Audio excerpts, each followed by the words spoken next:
It's going to be a good week. It's going to be a good week. It's a good bump to get us going. Our boy Maz from Columbia Craft is out here. He's not going to come on the show, I don't think, but he's out there talking a little beer later on. Might get him to come in and talk some beer. Elijah Campbell's here, fresh off getting lit at a company outing. Yeah, Maz got to see me at said company outing. Yeah, pictures? Because they hosted. Proof? What did the kids say? Picture didn't happen?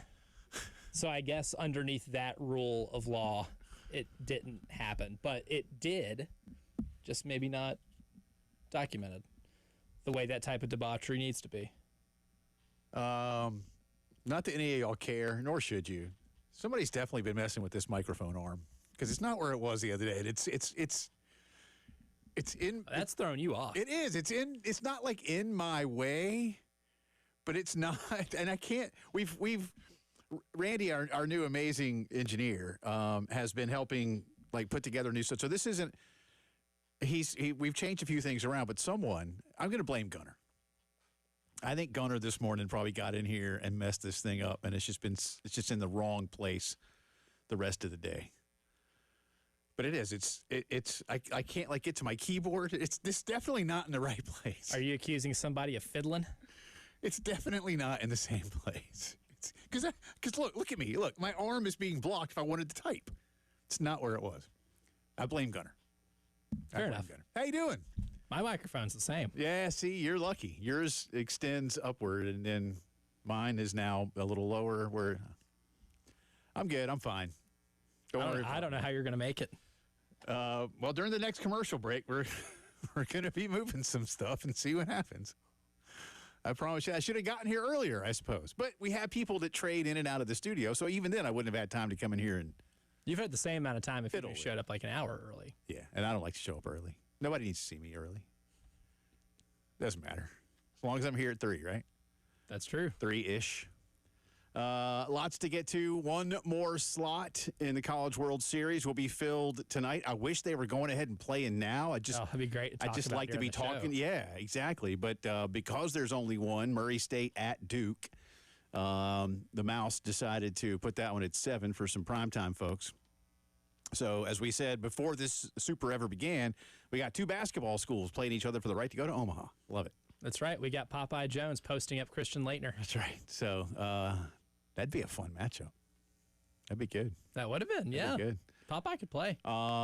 Duke, yesterday, I think, just said, and they threw a bunch of kids out on the mound that had never pitched before. 19 basically. Spot. Yeah. Hey, you know who proved that doesn't matter? Arizona. Yeah. Didn't matter at all. Arizona. I mean, we all left Arizona for dead after losing 18-2. I thought they were toast. And all they did was come back and win the next 2 ball games and make it back. So good for them. Oregon State hung on and won last night. They were up big, and they also let Florida State score a few runs. LSU gets by West Virginia. Louisville beats Miami. Who else we got that's in? Oh, Arkansas. Really, Arkansas, dare I say, kind of dominated Tennessee quietly. Sunday, yeah. Quietly dominated. Close game the first one. Yeah. But then Sunday, it was all hogs. But I felt like they were never really threatened, if that's fair, even in a close game. Yeah. You know what I mean? Because they played with the lead. Yeah. They played with the lead for most of the entire time. just in control. Just in control. UCLA beats UTSA, and no, I'm not burying the lead. Huge congratulations to Coach Schnall and the Coastal Carolina Chanticleers for making it back to the College World Series. This is obviously a program that has won the College World Series. They know what they're doing in baseball. I threw it out after they won on Saturday with a bit of a question, but a nod to Coastal is, look, are they the best team in the state of South Carolina? Unquestioned best team. Best program gets into a more nuanced discussion. And I had, look, I always get somebody on Twitter that's going to take, issue with something I say when it comes to things like this. And of course they're the best program in the state. Well, I would agree they're the best program in the state. And I would have to say that on a pound-for-pound basis, if only because Carolina and Clemson both still have a lot more money to spend than Coastal Carolina.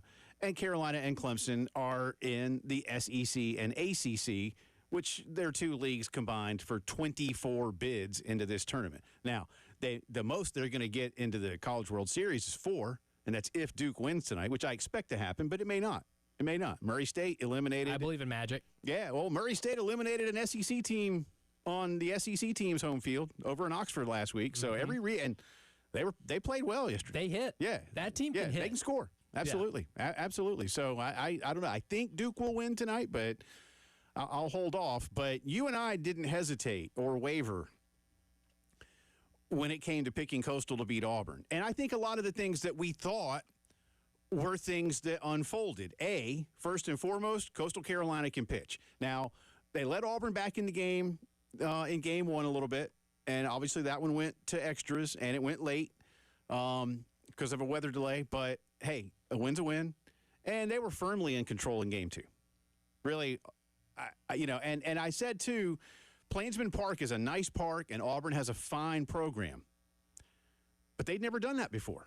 And it showed. I think they were nervous. I think the fans were nervous. I think the players had a little bit of a pressured edge to them, if you will, that Coastal did not. Coastal could play with a little more freedom and liberty, and they did. I thought Coastal, and I think just honestly, despite the national number next to the school, I think Coastal's just as good or better, and they proved it. Again, we talked about it. Coastal's underseeded. But and you made the point. It's because they're a Sunbelt team. Even with two Sunbelt teams as national seeds, if you will, at least since now seeds are 1 through 16 as opposed to the old 1 through 8. Southern Miss was the other, and they were number 16. Coastal was 13, right? 13. Yep, Coastal was 13. But Coastal was better.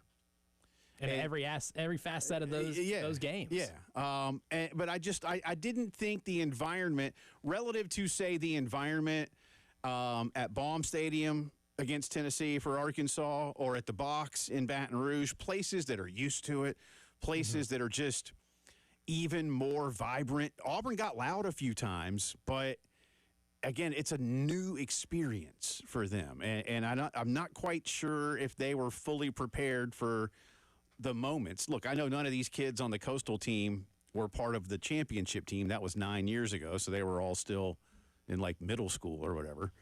But with eligibility rules that have changed a little bit since then, yes, contrary to popular belief that every college athlete that played in 2016 is no longer playing in 2025. It's an 8th-year freshman. Perry Ellis might be on the roster somewhere. But good for them, man. It's big. With North Carolina out now, there was one of your favorites. Arkansas and LSU will obviously go in as the betting favorites. They went into the Supers as the two heaviest betting favorites, with North Carolina and Tennessee right behind. And we knew that one of Arkansas or Tennessee would not make the field. So I think we have a good one. And I don't want to say this because it always hurts my heart as a college fan. I know it hurts Elijah's too, but RIP Pac-12. If the Pac-12 were in existence still, y'all know who would have the most teams in the College World Series this week? The Pac-12. Yeah. Pac-12. UCLA is in. Arizona is in. Oregon State is in. The Big Ten is stealing baseball. I didn't realize Elijah Campbell until this weekend. I knew that they've been good, as you pointed out. Oregon State is a fantastic program. Multiple titles, multiple trips to Omaha, all kinds of dudes in the bigs. They only played 19 home games. That's criminal. That is. Because as an independent, you basically have to travel everywhere. Yeah, they had to scramble to make a schedule, and here they are going back to Omaha. So I don't look. I'd like to see Coastal win this thing for a lot of reasons. But if I have to pull for someone else, or there's a great story, Oregon State is a fantastic story, and you and I talk about it all the time. In our business and what we do, we're here for the story. And the story of Oregon State being crapped on.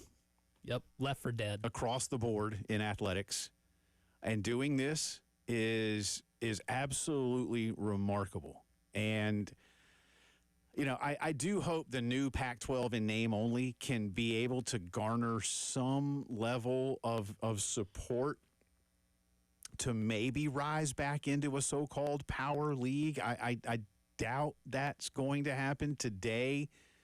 Their leadership was part of a overall conference commissioners Zoom call on the House settlement and on the hiring of a new, basically, what is he? The CEO of the College Sports Commission. This might be your enforcement czar. Yep. That people have been looking for in college sports. Chief investigator is what it really seemed like from Ralph Russo's piece today. Great story. So lots of fun stories. Hope y'all got to watch some of Squeeze play. If nothing else, man, Squeeze play at times is just it's fantastic. It's like Red Zone. I love it. It's hard to do that in a lot of settings, but for the super regional weekend, it's perfect. And change the channel. Kudos to whoever pushes the button to get you to the right audio at the right time for the right moment. They do a good job. It's like Red Zone, yeah. Just like Red Zone, they are just as good at it. When commercials come up on one game, they just X that one out for 3 minutes. Gets yeeted. Get you to something else. And if all the games are in commercial break, they got a good studio crew to go to and break things down. That's right. But good stuff. Greg Sankey, as I said, amongst others, was part of a Zoom call today, getting the latest on what's going on. Obviously, the big news that happened right after we left the air on Friday was that, indeed, Judge Claudia Wilkin okayed the House versus NCAA settlement. So now most of these things will start to go into effect beginning next month. Some things have already gone into effect, including the reporting of NIL deals that are valued at more than $600. We'll talk more about that coming up in just a little bit. So, set up the rest of the show for you. We'll have a lot of our regular segments. We will have a brand new, it's non-Gamecock today, but it is SEC. But today's start bench drop, we're just gonna. This is a fun one.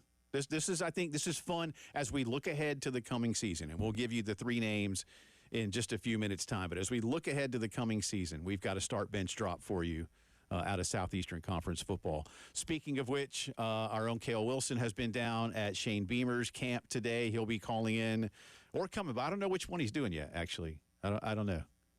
But in about an hour, I assumed on the phone.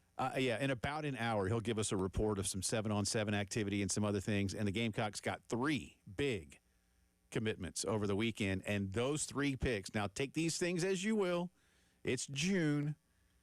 Got roughly 6 months until pen goes to paper. But South Carolina is now number 13 in the 2026 recruiting rankings after these pickups this weekend. Which is why I always find it really funny when somebody, whether it be on the text line, YouTube comments, or whatever, says, well, South Carolina doesn't have a top 25 recruiting class for 26.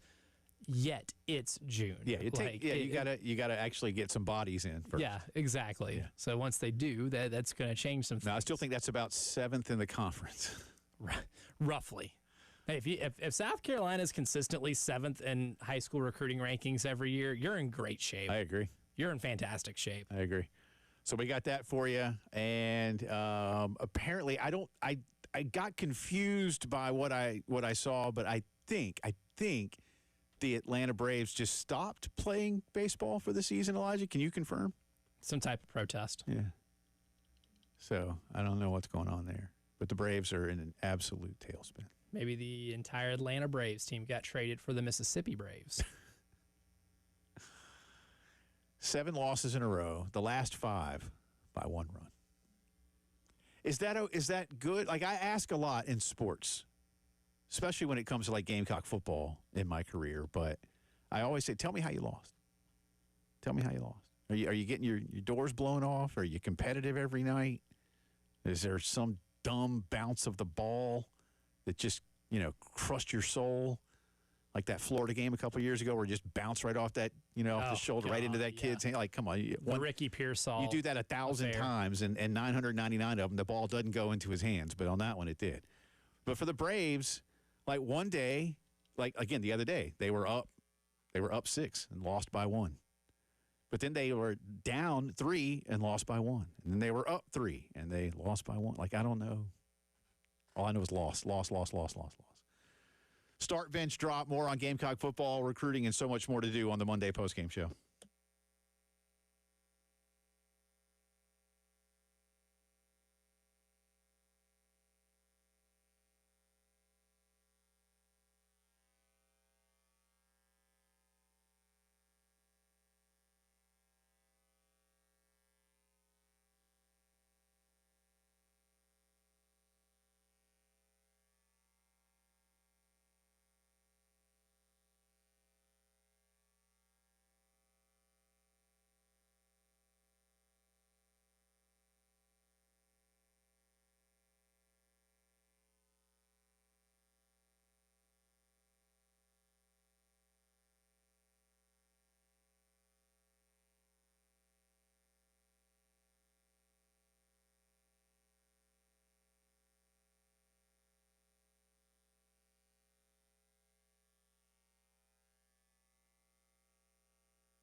All right, welcome back in. Postgame Show rolling on here on a Monday. Jay and Elijah with you. Start, bench, drop names in just a second.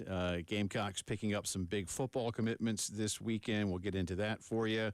And apparently, Jack Veltri reporting that at least one source out there, one ranking service in the baseball transfer portal business, says South Carolina is currently number one in transfer portal recruiting. News you like to hear. Yeah.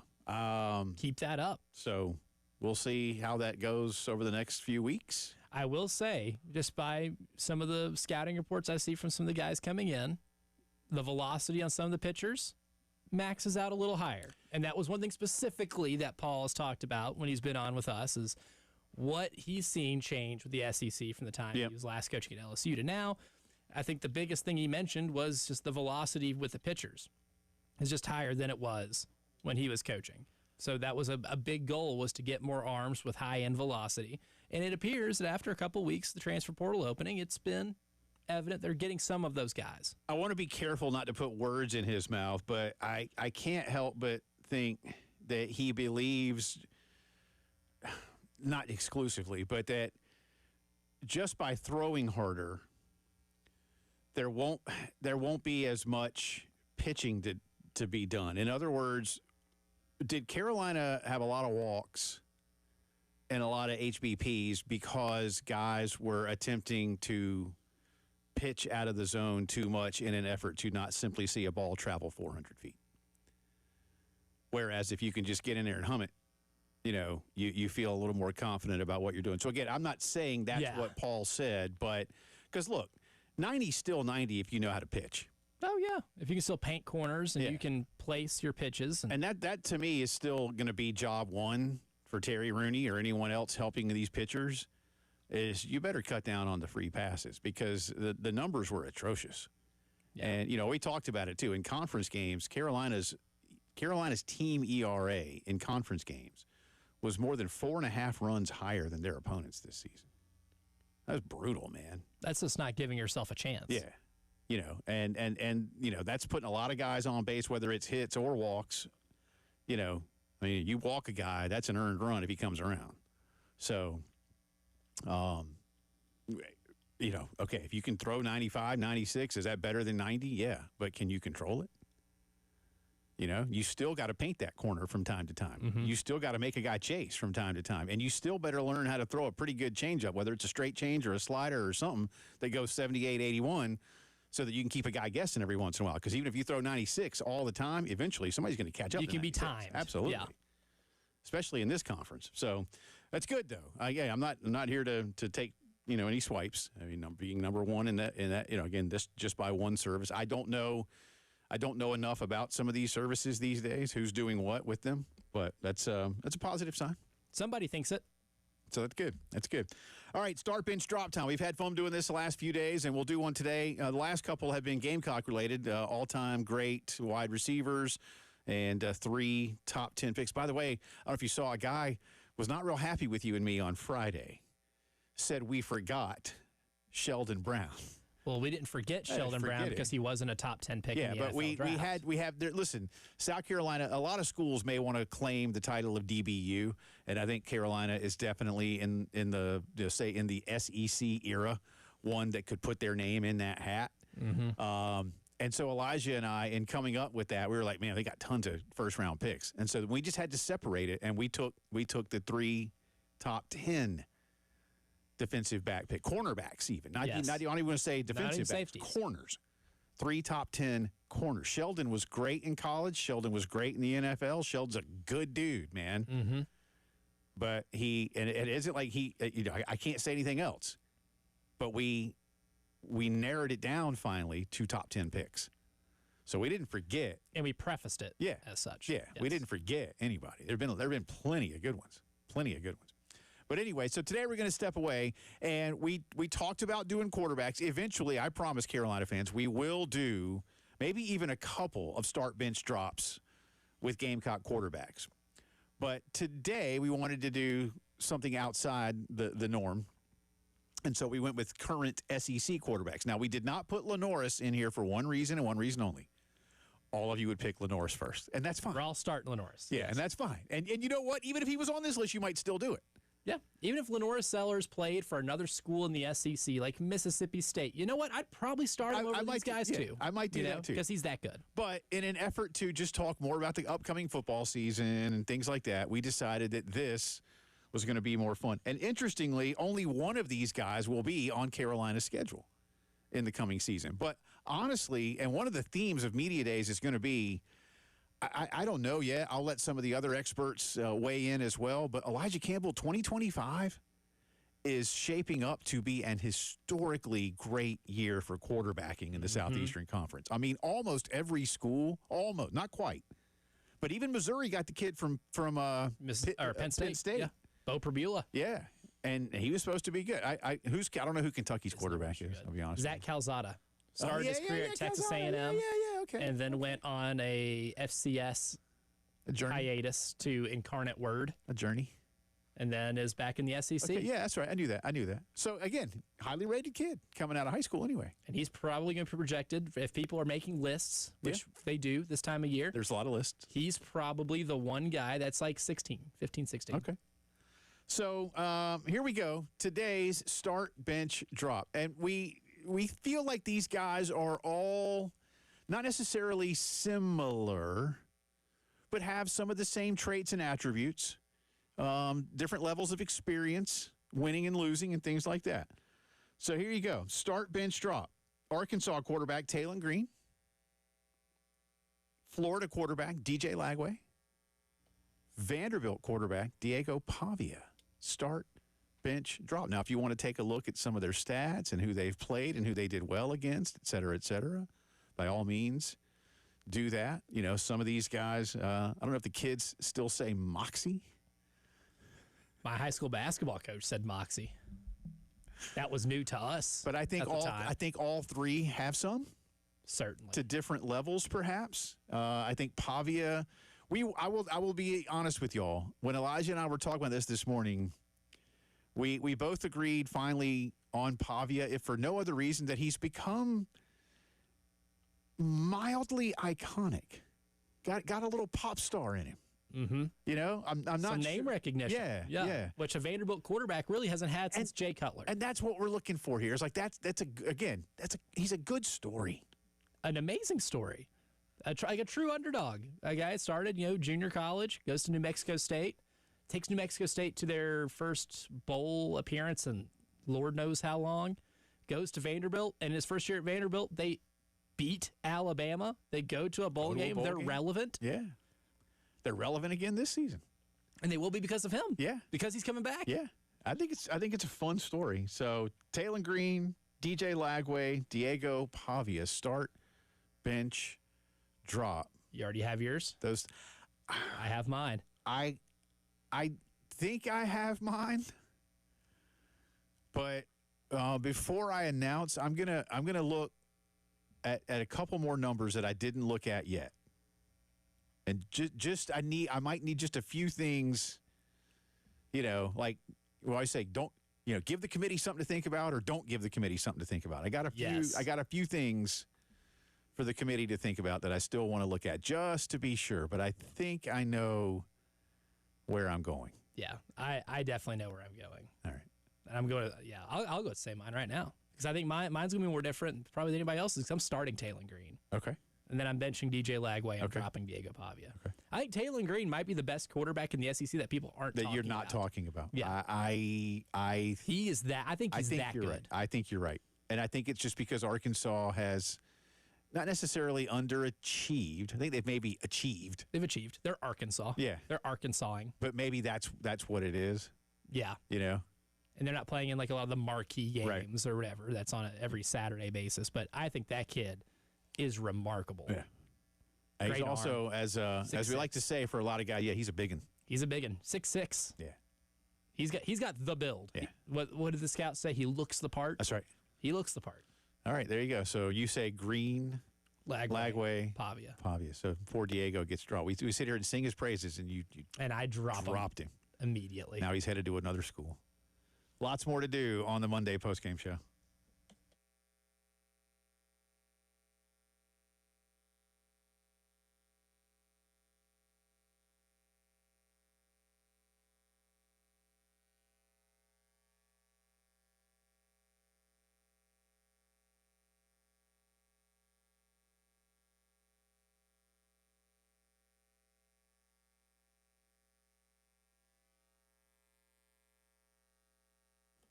All right, look, I never really want to use like envy as a reason for you to shop with one of our great clients.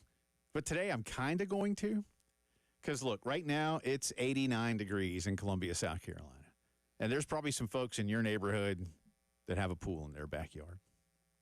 And you probably go over there from time to time because they're nice people and they invite you over. But you may be saying, man, I wish my family had a pool. And now's a good time to do it because we can put one in. It's time to call Griffin Pools and Spas, y'all. They've been doing this for decades. They know what's up. They know the whole Midlands. Whatever you want when it comes to a pool, big, small, really like resort style, or just something really fancy where you can just jump in when it's super hot.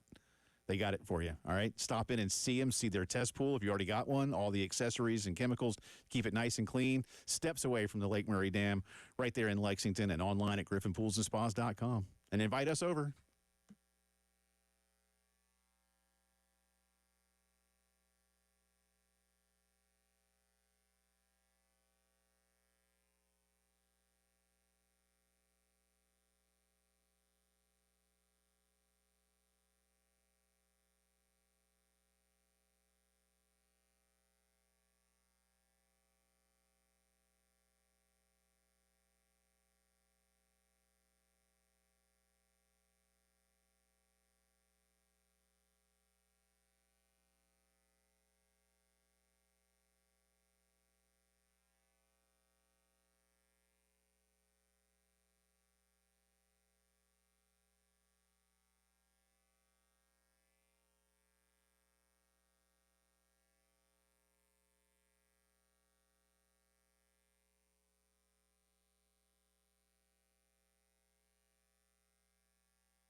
Talking some college football, our start bench drop choices for the day. 3 SEC quarterbacks, Talon Green of Arkansas, DJ Lagway of Florida, Diego Pavia of Vanderbilt. Elijah's already made his, starting Talon Green, benching DJ Lagway, and telling Diego Pavia to hit the street. Tell him to get a job. Yeah. Just kidding. But am I? Just kidding. He's going to make good money at Vanderbilt this year. You don't need one. Yeah, that's fair. That's fair. All right, so the big news over the weekend in college athletics, I don't want to just say in college football, is indeed the House settlement being signed into effect by Judge Claudia Wilkin out in California. It's a $2.8 billion settlement. That money paid out over a 10-year period. It includes a number of changes to college athletics, including schools being allowed to spend up to, in the coming school year, $20.5 million to directly pay student athletes as the schools, see fit. You will see some schools being more judicious with some of this than others. I'm not here to judge. I don't even know who's doing what with it as of yet. One other major thing, though, that really kind of, I don't want to say fell by the wayside, but one of the big changes is a new enforcement arm. And it has been named the College Sports Commission. And Friday night, the 4 commissioners of the Power 4 leagues, Greg Sankey, Jim Phillips, Tony Petitti, and Brett Yormark. I don't know why I keep wanting to say Bob Bowlesby. You keep wanting to bring Bob back to be the Big 12 commissioner. Man. You keep trying this, and it's not working yet. Brett Yormark. Those 4 commissioners announced the hiring of Brian Seeley as the new CEO of the College Sports Commission. Mr. Seeley has been with Major League Baseball for, about a decade, Elijah, give or take, and has primarily been involved in baseball's investigative and enforcement arm, like when guys are on PEDs or other things that may, go against the rules of the CBA or against the rules of Major League Baseball. It is Brian Seeley's job and his office's job to investigate those things and then set appropriate punishments. And he'll be doing a lot of the same things in college sports. Now, this isn't going to necessarily be recruiting violations or illegal substance violations. Those things will still come under the purview of the NCAA. Instead, according to the news release, quote, Seeley and his team will be responsible for enforcement of the new rules around revenue sharing, student-athlete third-party name, image, likeness deals, and roster limits. His job is also described as, quote, to build out the organization's investigative and enforcement teams and oversee all of its ongoing operations and stakeholder relationships. Governor Charlie Baker is the president of the NCAA. He basically admits this is brand new, quote, given defendant conferences new ownership of complicated pieces of rulemaking and enforcement, there will be a transition period and certainly bumps in the road. Opportunities to drive transformative change don't come often to organizations like ours. It's important we make the most of this one, end quote from Governor Baker. So, Elijah, I think this is an excellent first step towards something that a lot of us have wanted. You'll hear a lot of fans, media, whomever, even some coaches. We need to have somebody in charge. Who's in charge? And the answer is nobody. Nobody's in charge. Because you would think that the president of the NCAA would have been in charge of a lot of these things, but they never really have been. Because too often, they'll just, and I'm going to say it this way to be kind of a smart aleck, they'll just Pontius Pilate that thing. Hey, I don't know. Y'all decide. I'm just here. Pawn it off on somebody else. The responsibility of levying punishments. And again, as I was reading some of these things today, and I made a little note for myself here on my rundown, and I'll just add this into the mix. Do we blame Mark Emmert for the death of the NCAA? Yes. Yeah, I do. I certainly do. He doesn't want that blame, and he'll just tell you, hey, I was just doing what they told me to do. No, I get it. But you could have also really been someone to, in effect, lobby those presidents and chancellors, those men and women, to say, y'all, instead of just listening to whatever they wanted to do. Oh, yeah, I'll do that. That's fine, whether he believed it or not. Governor Baker, at least, I think, is attempting to be a little bit different. But now it feels like Brian Seeley, Elijah, when something comes across his desk, he will literally be tasked with making a punitive decision if a rule has been broken. That's his job. You will be the enforcer. What this ultimately looks like, I have no idea, y'all, because nothing's passed across his desk yet because he hasn't officially started. I don't know what the first thing is going to be that passes his desk. Is it going to be some kind of NIL deal that is deemed beyond market value? Which is a whole other string of issues, too. That's going to get challenged. Lawsuit, the first one that gets lawsuit. denied will get challenged. Yeah. Lawsuit. They have a big flashing thing in his office. Lawsuit. Be careful. Or like the old Lost in Space robot, danger. It's just going to be running the entire time. Batteries will be dead on that thing in 3 days. I know. Plug that thing in, man. Get a solar panel. Is it going to be, you can only have 105 scholarships. You have 108. So now you only have, 102? What am I taking? I don't know. And what precedents will he set? Will he, when punishments begin to be doled out for whatever infraction, will he use precedent from what he's done in the past? Because right now, you'd like to believe the NCAA does, but they don't. They don't.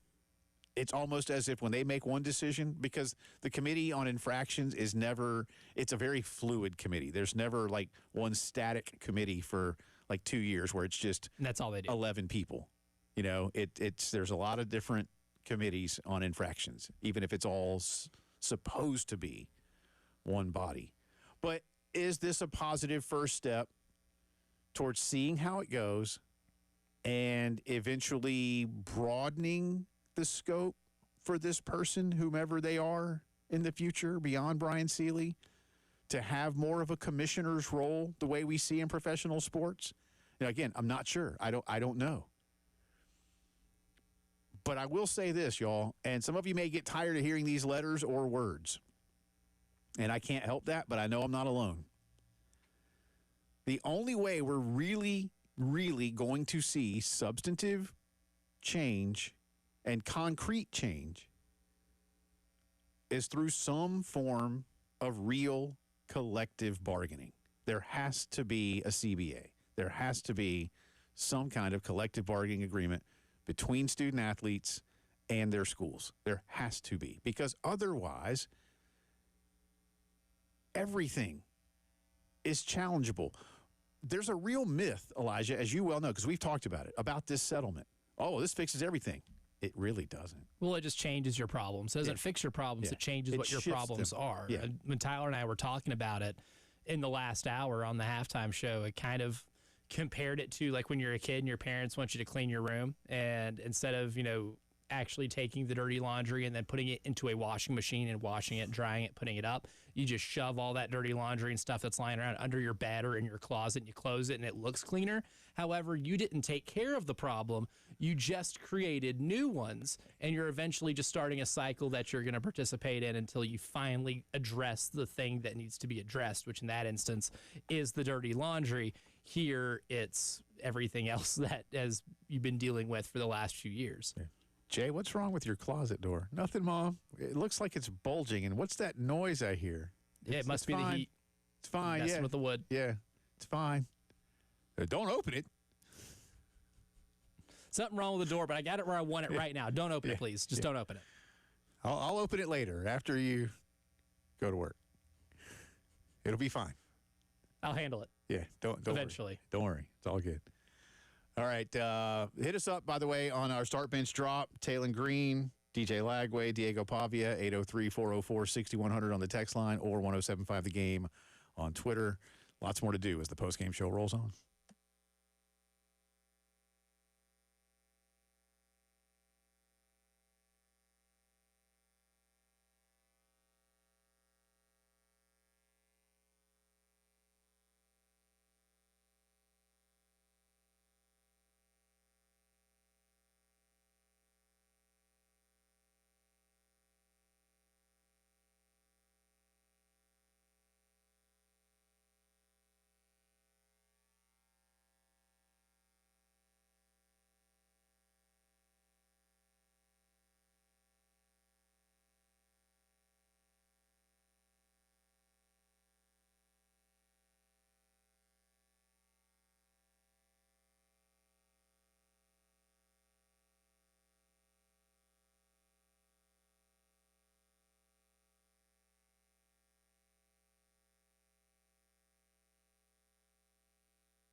Welcome back in. A few minutes left in our first hour. Coming up in about 20-ish minutes, our own Cale Wilson's been down at Shane Beamer camp doing a little 7-on-7 scouting. Might get his take as well on the new recruits, at least commitments Yes. that Carolina got. But they're big, if you didn't hear. The Harris brothers, Aiden and Andrew from up in Matthews, not too far from Charlotte, right across the border up there. They're both 4-star defensive linemen, and they were both sought by lots of places. It's like a BOGO deal. Yeah, that's what you called it last week. I like that. Love like it. That. And cornerback KJ Johnson from Birmingham, who chose Carolina over Mississippi, Arkansas, Texas Tech, and others. And I did like how the Gamecock Central guys were talking about him, Chris Clark especially. As soon as I saw his vitals, 6'2", 175, a 6'2" corner. Love it. I like it. Long. Length. Yes. And that's what Torian wants. You know, he wants those guys that can do just that adds just a little bit of versatility. Mm-hmm. It's not that you and I were talking about Stephon Gilmore last week. You know, Stephon's big, he's tall, and it's different. And then look, some guys are. You know, Israel McCormick was tall. And some guys aren't, and they can still be dynamite. But you know, if you can get that guy that is able to quite literally match up size-wise with the guys he's covering, it makes it that much more difficult for the offense to be productive. And increases your margin for error, too. I mean, why do you think Stephon Gilmore's been in the league for so long? Right. Even if you lose a step with some of your quickness or your speed, when you have that type of length in a game that is notoriously a game of inches, to quote Al Pacino, and when it's those margins are so thin, you can lose maybe a step and still be in a play because you have long arms, because you have the length to be able to close those gaps maybe a little bit easier. So it's good, you know, in the long run for longer corners. But at the college game, yeah, the bigger a corner you can get, the better it should be for them to be able to make a mistake here and there and still be able to make up for it. One other, it's not a Gamecock football note, it's a former Gamecock football note, but thrilled to see that Dante Reno has indeed decided to go back home, if you will, and play for his father at Yale University. You know, look, Dante was a big-time get for Carolina. He was a fantastic in-program recruiter for the Gamecocks while he was here, incredibly popular. But, you know, this is great. He's gonna play at Yale, and it's not just because his dad's the head coach. I imagine that helps, but, you know. Being an FBS talent at an FCS school. Yeah. Also will help. But his dad, as a high-level coach, isn't just going to, you know, he'd be like, son, I love you, and you're not good enough to start for me. So, you know, and when your mother yells at me, it's your fault, not mine. No, I don't know. He should have been better. That's right. But, and he's going to Yale, man. He gets to participate in one of the best college football rivalries on the planet. That's cool. You know, beautiful area. Been to New Haven a couple of times, and not because I was visiting, like whether or not I was going to go to Yale. Yeah, I think we all assumed that. Yeah, not me. Yeah, that was a given. I got a couple of daughters that probably could have made their way if they had so chosen. It's cold up there. They just didn't get the smarts from you. Nope. They got some things from me, but not smarts. I don't know what they are, though. Ask them. All right, lots more Gamecock football to discuss, and I think we might have to talk about the Braves next hour, too. We'll see.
4 o'clock on this Monday. Welcome back in. Postgame Show rolling on from the Herndon Chevy Studios in downtown Columbia alongside Elijah Campbell. I'm Jay Phillips. Hope your weekend went well.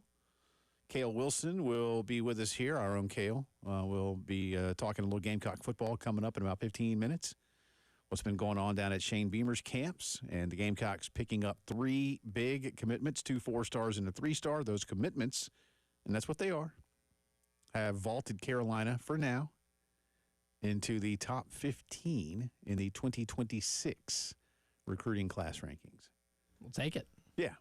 In fact, let me get back to this, and I'll tell you who is ahead of them and who's in their neighborhood.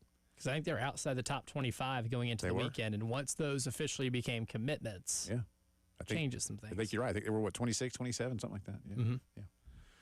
Southern California is number 1, LSU 2, Ohio State 3, Notre Dame 4, Georgia number 5, A&M 6, Clemson 7, Alabama 8, Miami 9, Oregon 10, Penn State 11, Tennessee 12, Carolina 13, just ahead of Texas and Auburn, Mississippi, Michigan, Washington, SMU, and Florida State round out the current on 3 national recruiting rankings. Good for SMU to still stay relevant in recruiting rankings. Building on that success. Ching, ching, ching. SMU has money. They do, and then some. Would never have guessed. Yeah. Wouldn't know. I'm asking how much it costs, and I'm asking you how much you got. So Craig James asked SMU and Eric Dickerson. Eric Dickerson certainly did. Craig James was pretty good, too. It's good backfield. He was good. He just wasn't Eric Dickerson, and if that's your only sin, then you're seeing the gates of heaven. Dickerson, man. Top 5 greatest running backs of all time at their peak? Perhaps. And put him in that 5? Certainly, I mean, there's there's so many. But 5? Where would Eric Dickerson be on the best college running backs to not win the Heisman? Ooh, that's good. That's an interesting list. Because it's probably number 1. Yeah. Because he was at, in that class. Well, and, it's just, I know Melvin things Gordon are different these days, and I when I say I feel bad for, your generation, I don't mean this in a real way. Because a lot of, people your age, y'all measure, say, a Reggie Bush as, a tremendous running back, but Reggie was very versatile. And, look, Reggie was awesome. That's one of the reasons why I won that Heisman, because he was so versatile. And, like Lattimore here, was awesome. But those of you who are around my age will just remember that stretch from, Archie Griffin to Bo Jackson and maybe a little bit past. It's just those men, Billy Sims, Charles White, George Rogers, Herschel Walker, Bo Jackson, Eric Dickerson, Mike Rozier, Elijah, they just looked different. Most of them ran vertically. They did, and you know what I mean? A lot of running backs, it's pad level and get down and work through the hole. Or there might have been a guy who was just more diminutive, like Emmitt Smith, who might be on that list too. Yeah, certainly didn't win the Heisman. Barry did win the Heisman, but smaller, but powerful and amazing. But Dickerson and George and Herschel, they ran like straight up, man. And you just my point being, they gave defenders more space to get them, and they couldn't get them. Marcus Allen won the Heisman, same thing. And Marcus was a little more. He wasn't as wide as some of those guys, but man, Dickerson he just glided, and he did it in the NFL too. But he just at times just seemed to almost not. How are you able to run like that with the ball while avoiding other people? Right. You know? It's just sometimes it almost felt unfair. It's a golden age of college football. It was, man, of running backs. It was amazing. And teams that need to throw the ball 30 times a game. It was kind of before we reached that point as a football society. R.I.P. the great Jim Carlin. But a lot of times, Coach Carlin, would sit George in the second half of a game, or maybe at least in the fourth quarter. Like, all right, George got his 100, or he got his $150 against somebody. Now, certain games, certainly you kept playing. But in today's world, I wonder if those, if George might, he probably has a 2,000-yard season in him in today's world. A, you get an extra game. Mm-hmm. But B, a lot of times in an effort to really make sure you're going to win the Heisman, I hate to say pad the stats, but if nothing else, you just leave him in there to keep getting the stats. Right. And again, it didn't hurt George because he won a Heisman. He won the yes. Heisman Trophy. Didn't hurt him much. So it didn't, but just in terms of the numbers, right? But yeah, Dickerson. Well, that's what made Ashton Jeanty's year this year so much more special, was because you just don't see running backs be that big of a part of the offense. When everybody knows what's going to, and all those men I just mentioned, it isn't like, when Tennessee was playing Georgia, y'all know 34 was good? He might get the ball. I don't know. Did we scout him? The whole scouting report is Herschel Walker. Stop him. Yeah. I will try. We try. You couldn't. The same thing with George. I mean, that was the beauty of watching George Rogers. Everybody knew. He's getting the ball. Yeah. Everybody knew. You just got to go stop it. Yeah. Couldn't do it. Which is why, I think it was 9 or 10 weeks into the season this year, Ashton Jeanty on plays where the box was loaded, there was an 8-man box, I think he was picking up 8 yards a carry, even against that. Yeah. You're loading up the box to stop the run, and that guy was still picking up 8 yards. I mean, we probably have to put Jeanty on that list, don't we? Mm-hmm. I'd like to do that. There's a good summer exercise for us. We just named, so we've got 3. In no particular order yet. Dickerson, Emmitt Smith, Ashton Jeanty. I mean, there are definitely others that were fantastic. But because to me, and I could be wrong on this, so don't yell at me. We're gonna yell at you anyway. I know. To me, I feel like the last running back. Well, I probably put Derrick Henry in that. But even Derrick Henry didn't necessarily look the same as those guys did. To me, the last guy that looked like those guys from the 70s and 80s was Eddie George. The way he ran. He was that. Just running style. Yeah, and that's what I mean, too. Running style. I don't mean production. Yeah. I don't mean physical ability or gifts. You would give Derrick Henry that, too. Yeah, I mean, Derrick Henry really doesn't have to do the Earl Campbell thing where you're getting low and the other player's getting low and you're just running somebody over. Derrick Henry could just, shed tacklers the same way I get a lint roller and get, dog hair off my shoulder. It's the same level of ease. Yeah. But that guy was untackleable. And I just wonder, too, I mean, the game has changed, and I suppose at some point, my question, too, might be, what position do those guys play now? Because that body type and that ability is still in existence with a lot of athletes. But are they playing tight end now? I was going to say some of them might if they had good hands tight end. Are they big enough to block? Are they edge guys? And they've just been morphed into taking that athleticism and doing something different with it? Because a lot of edge guys look like that. Mm-hmm. That are 6'2", 6'3", and can just run like the wind.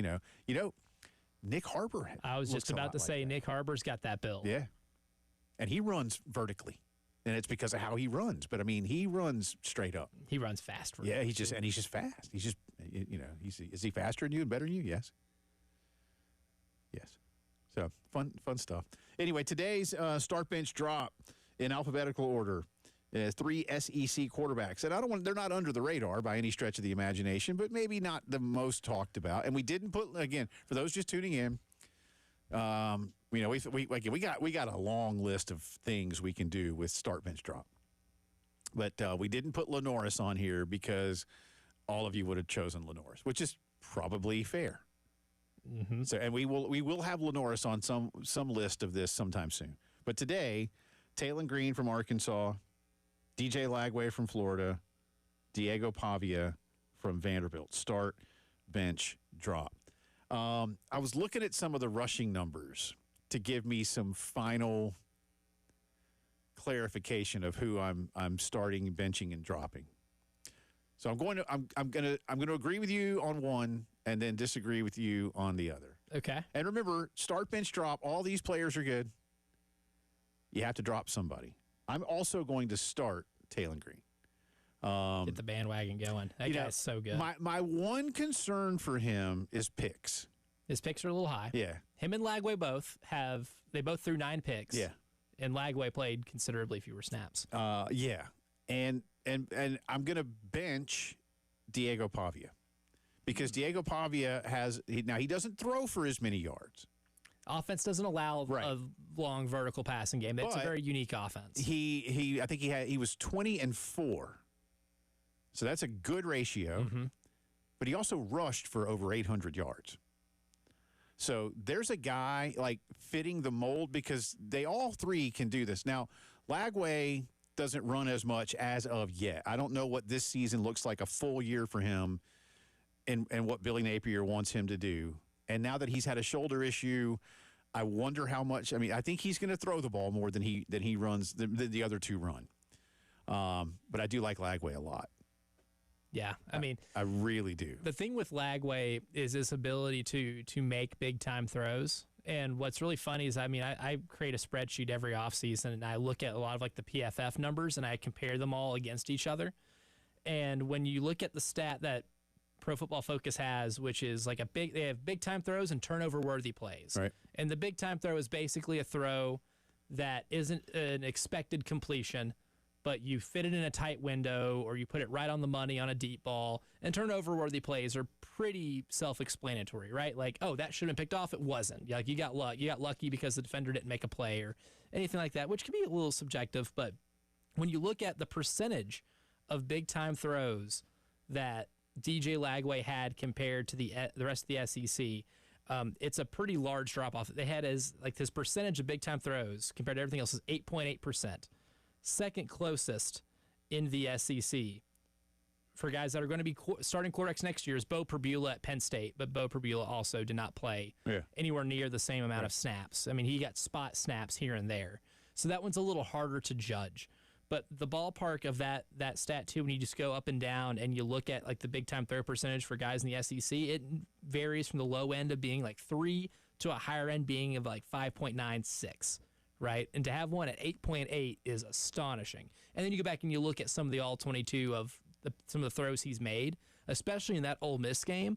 He's got a lot of arm talent that you can't teach. Yeah. So I don't really think they're going to run him a ton just because he does have just a ridiculous amount of alien arm talent. And that's the thing. So they're all slightly different. And again, this isn't a knock when whoever you drop in any of these, and all of you have to go do it. And again, that's why I thought the first day we did this with Alshon and Sydney and Sterling, and the guy said, "May God have mercy on my soul," because you had to drop one. I get it. It's hard. It's supposed to be hard. It's fun. It's a thought exercise. Yeah, it's fun. Yeah, it's fun. All right, we'll come back on the other side. Our own Cale Wilson has been down at Shane Beamer football camp watching a little 7-on-7 and talking a little recruiting. We'll get into that with Cale coming up in a bit later on. It's Jay or Nay. And Jay versus the internet. Woohoo. You went 3-0. Woohoo. We made history. Jay got them all right. Yeah. Let's see if we can do it 2 times in a row. Yeah. This is called a winning streak, my friend. Yeah. Wish the Braves would go. I'll trade all of that if the Braves go on a winning streak. Don't hold your breath. It's the Postgame Show.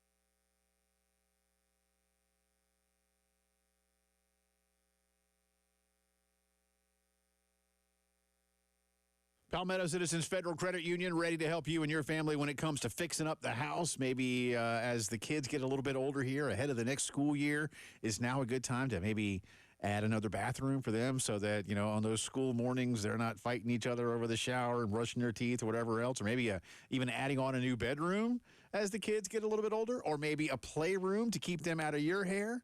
or some things to do out back, maybe a new deck, maybe a pool, hey, tap into your home's equity with a Palmetto Citizens home equity line of credit. And when you do that, you can access that line of credit over a 10-year draw to make sure that all those needs and goals are met in a way that is affordable for you. Plus, when you do it with Palmetto Citizens, you do it for lower application fees and lower closing costs than you do with the big banks. In business now for nearly 90 years, 14 locations across the Midlands, and you can apply online right now at palmettocitizens.org. Great folks.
Nineteen minutes after 4 o'clock on this Monday afternoon. Welcome back in. It's the Postgame Show. Jay Phillips and Elijah Campbell with you. Kale Wilson joining us here in just a second. Talk a little Gamecock football.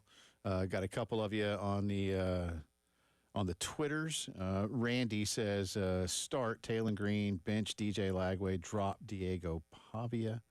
And, oh, sorry, I saw another one here. Oh, but John was doing John just started his own start bench drop of non-Heisman winning tailbacks. I just see that now. Good list. I just saw it. Yeah, it is. Eric Dickerson, Darren McFadden, Todd Gurley. Darren McFadden may be the most fun of all of those guys. I would start Darren McFadden just on the principle of how fun that Arkansas backfield was. Yeah, they were, man. The Wild Hog. Yeah, formation. I want like a top 10 list of tailbacks that didn't win the Heisman, that we would deem Heisman worthy. Yes. But I do think Dickerson tops that list. really do. Definitely. And again, Emmett he transformed SMU by Emmett in the late 80s. showing up. Emmett was good. He turned out to be pretty good. He was all right. In the NFL. He was all right. Thurman Thomas. Yeah, at Oklahoma State. Yeah. He kind of just gets Lost as an Paved the way for afterthought. Barry. Yeah, because then Barry Sanders ended up becoming the greatest college football running back. But I was thinking about it, man. Archie Griffin twice, right? Then Tony Dorsett, then Earl Campbell, then Billy Sims, then Charles White, then George Rogers, then Marcus Allen, then Herschel Walker, then Mike Rozier. And the anomaly is then it was Doug Flutie. Out of all the quarterbacks to break that streak, Doug Flutie breaking the streak is very ironic. And then Bo Jackson. Small but mighty. Oof. Doug Flutie. Oof. Those tailbacks. My God, a freshman. Bill Bates, some say, is still buried in the north end of Dillon Stadium. He might be, man. Cale Wilson is with us now, our own Cale Wilson down at Shane Beamer's camps today. Now, you weren't trying to get in and participate, right? You were just there to cover? Yes. I tried, said, hey, can I use a COVID year since I graduated high school in 2020, but that wasn't allowed. Well, hey, you never know anymore. Just sue. You just get your parents to get a good lawyer, man, and sue. You can you'll get in. That's how it works, so you'll be fine.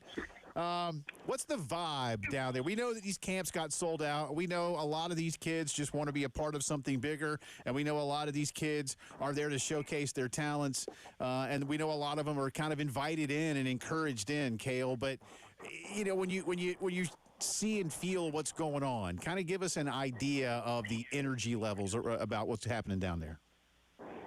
So it just ended during the day. It started at 9:30 and it just finished. So it was going on for about 7 hours. But it was just an amazing atmosphere. There were a bunch of schools from South Carolina, obviously, but there were schools from out of state as well. Roman Catholic High School drove all the way down from Philadelphia. Raven Gap from Raven Gap, Georgia, who was participating in their 5th consecutive 7-on-7. They're on their way to Georgia tomorrow, and they're participating in Georgia Tech the next day. And then Ridgeview looked amazing today. They had a lot of energy as well. They've got a lot of college prospects. They have a corner in Christian Jackson, who currently has an offer from South Carolina, and he showed out a lot today as well. But I was able to talk a little bit with Coach Shane Beamer today. And some of the other Carolina players, because when I got there, they were just finishing up their workouts. Yeah, Cale, you come into these things really prepared. I mean, you got a really good eye for scouting these kids and knowing a lot of the background. But is there a player today that you saw that might have maybe surprised you with their athleticism and how they looked in that type of setting? So there was one player that looked absolutely amazing. He was from American Heritage from Florida. It's in Delray Beach, Florida. And he was a 5'8", 5'7" slot receiver. And he only had one offer, and it was from Presbyterian College here in South Carolina. But he was outrunning every defender on the field, including Clemson commit Contavian Anderson for Dorman, who was trying to cover him today and could not to save his life. So he was burning everybody, and he was making insane contested catches over 2 or 3 guys. And, as I was watching him perform, I was thinking, if I'm Shane Beamer, I at least want to talk to this kid, because this kid is a diamond in the rough and needs more recognition. That's a great point, and that's one of the beauties of these types of opportunities and exercises, if you will, in these kind of camps, Cale, where those kids get a chance. I'm curious. You saw him. I'd like to know, the oohs, the ahs, and maybe some of the other comments about a kid like that while it was going on. Yeah. So his route running was just phenomenal. I mean, as soon as the ball was snapped, he would just blow past whoever was covering him, and whenever he would get the ball past him, and whenever he would catch it, he would have the receiver sitting because of how he was moving and how he was shifting. He would go one way, and the receiver would just, the corner would just go the way that they thought he was going, and he would just get left in the dust. So he was almost like a guaranteed cheat code, kind of like how Nick Harbor is in College Football 25. because every time he got a pass, it was either a first down or a touchdown. And this kid's a rising senior? Yes. All right. I mean, yeah. I mean, he's got my I'm history. intrigued. Yeah, I am too, no doubt. Our own Cale Wilson down at Shane Beamer's camp today as the 7-on-7s were taking place. All right, quarterbacks. Let's talk about some of the guys that you saw, whether they're potential Gamecocks, SEC guys, who's lighting it up through the air.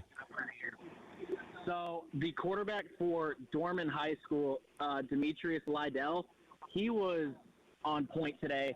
He was actually a transfer from Asheville High School. He still lives in North Carolina, and every single day he makes a 50-minute commute to Dorman High School.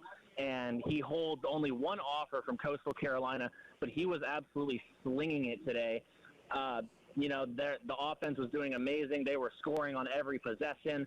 The only trouble they were having was on defense. But, he was the one that surprised me the most today out of all of them. All right, that's an easy drive at least, but how's that work? A 50-minute commute to school as a in another 17-year-old. Yeah, in another state. Yeah, I'd like to know more. Doesn't sound fun. Yeah, no, it doesn't. But it's an easy drive right down 26. And Dorman's right there on the interstate, so that helps. It is. Yeah, I mean, getting off It's the like a interstate, small getting to college school, on a little hill. The place is massive. Yeah, it is. All right, I'm sorry. I'm taking your question time. Absolutely massive school. But in terms of other, let's keep it, more localized, Cale. You know a lot of the kids in this area. Maybe there are some players that are going to be suiting up for local high schools here in the Midlands this Friday. Obviously, Justin and I, and you take part in the scoreboard show every Friday night in the fall. Who are maybe some big names that showed out today that are some stars here in this area? So one of the teams that surprised me the most today, just as a whole, was Lugoff Elgin. Lugoff Elgin, I know they were 4-7 last year, but they're coming off. They made it to the semifinals of the tournament today, and they were making Ridgeview look like fools on the defensive side of the ball. Ridgeview, ended up winning the games, outscoring them, but almost every drive that Lugoff Elgin had resulted in a touchdown, and it was flashy. I mean, one of the receivers for Lugoff Elgin in the corner that I was in had a one-handed grab for a touchdown. He high-pointed the ball, and then last year, Lugoff Elgin's quarterback is now a tight end this year, and he caught the ball over a Ridgeview defender. And, Ridgeview also had some amazing grabs today for touchdowns as well. But honestly, it was just an amazing day for football. Another team that really surprised me was Northwood Academy. Coming into the tournament, they were the number 1 seed. They were 5-0, defeating every team they played, including Gray, Dorman, American Heritage, and schools like that. So, honestly, there were actually some Hammond players here today, and they said that Northwood looks very good, and they said that when they play them in September, it's going to be a fight. All right, go Skyhawks. I don't know who's going to win. Go Skyhawks. Hey, Porter Gowd looked pretty good today too. That's a pretty good competitor. All right. Kayla sent me some videos, and I was like, Porter Gowd showing out on the 7-on-7 field and having an alum in the NBA Finals. All right, good stuff. Cale, good work, buddy. All right, what else is going on this week around Carolina camps? We got any more of these kind of activities and events, or is this a big one-off? So, yes, there are a total of 5 this month. There was supposed to be one. There was supposed to be another one tomorrow, but it got rescheduled to Wednesday. And then there's another one on Friday. And then there are 2 more later in the month. Okay, good stuff. All right, well, we'll have you back to talk more about those. But Cale's already uncovered one. What's the kid's name again from Florida? Oh, Miles. It was Miles Owens, I think. Miles Rose. Sorry, Miles Rose. I apologize. Rose, like the flower? Yes. Miles Rose, yes. All right, Miles Rose. There's a name. There it is. Burning everybody, including big-time commits. All right, he's Cale Wilson. Good stuff, man. We'll holler at you later on this week. Appreciate you. Thank you so much. All right, good stuff. And, Cale, part of the high school show. That's right. Love Chevy High School, the scoreboard show. 7-on-7, watching that kind of stuff, it's fun. It's different, and you can certainly gauge certain athletic facets. Full picture, obviously you can't, but you get a glimpse into what the athleticism looks like. Yeah, that's what you're there for a lot of those kind of things. Lots more to do on the Postgame Show.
From the Wetzel's Automotive Traffic Studios, I'm Elijah Campbell with 3 accidents to get to you. They're causing some issues on the roadways this afternoon, starting with one on I-26 westbound at I-77 near exit 116. Got another one on 26 westbound, this one over at Sunset Boulevard near exit 110. Lastly, we do have an accident causing some minor traffic backup on US 176 at Broad River Road at St. Andrews Road.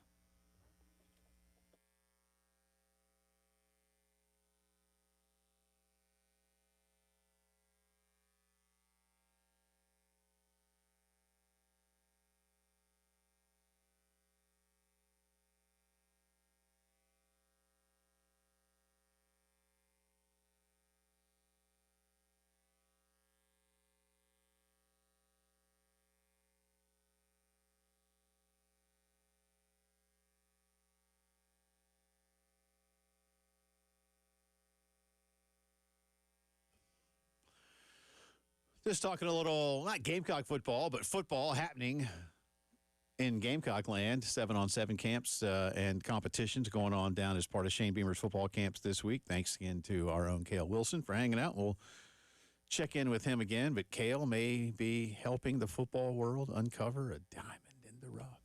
That's the best part about scouting, man. Finding the guys that people overlook. I mean, I am now. I'm not a huge recruiting guy in the sense that I don't follow recruiting religiously. Right. Nor is it at the top of my professional tasks, you know. And that's why, as we say, we rely upon Chris Clark and Wes Mitchell and Hale McGranahan and those guys to cover a lot of the recruiting, which is good, because that's what they do. But I'm now going to be following Miles Rose. I want to see if right now, as a rising senior at a good football school in Florida, his biggest offer is from PC. He's overlooked. Then, yeah. And that's just, like, that's what is. I'm not faulting any schools for not, nor am I, judging the level of school that has. Because they probably look at his height. Yeah. And they hold that and they hold it against him. Yeah, so many times guys can play, but there's a trait that isn't preferable, right? I mean, it's kind of like watching Moneyball, right? Like Chad Bradford ended up becoming one of their better relief pitchers, submarine pitcher. Right. So he was available. Right. But if you're, and again, how much, I don't know. Like, how do I want to say this, Elijah? Where do football coaches at the highest levels, at least in college, like draw lines not only between someone's size, but also like in a setting like this one today? It's 7-on-7. There's no pads. Like it's different. Mm-hmm. Definitely. Where, like, okay, what is he doing in pads when he also has to get through a line? Things like that. I'm not saying that's why he's not going to be offered by any other school. What is his all, as you say, does all 22 look like? Mm-hmm. What does that look like?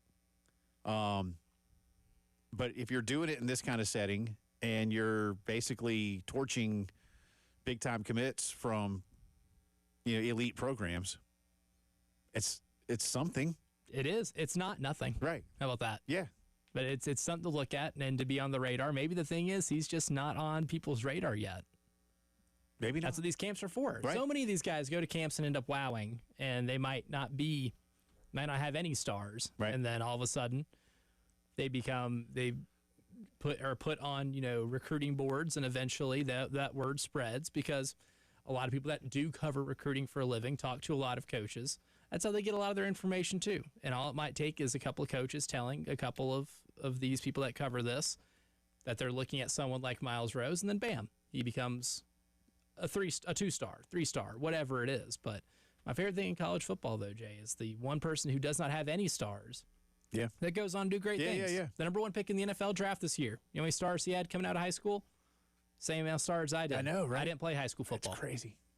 Number 1 pick in the NFL draft. It really is, man. It's really remarkable sometimes. So Anyway, good stuff. Appreciate Kale. And again, he'll be with us again later on this week as more of these 7-on-7s are occurring over with Carolina. Again, real quick on Gamecock football, 3 big commitments over the weekend. Cornerback KJ Johnson from Birmingham. Great size, 6'2", 175, and he's still in high school, so that 175 could probably turn into 190, right? Probably not 200, but 190. 190, yeah. You can put, there's It's doable. There's room there. Chose Carolina over Mississippi, Arkansas, and Texas Tech. And the Harris brothers, defensive linemen Aiden and Andrew from up in Matthews, committing to Carolina, both 4 stars.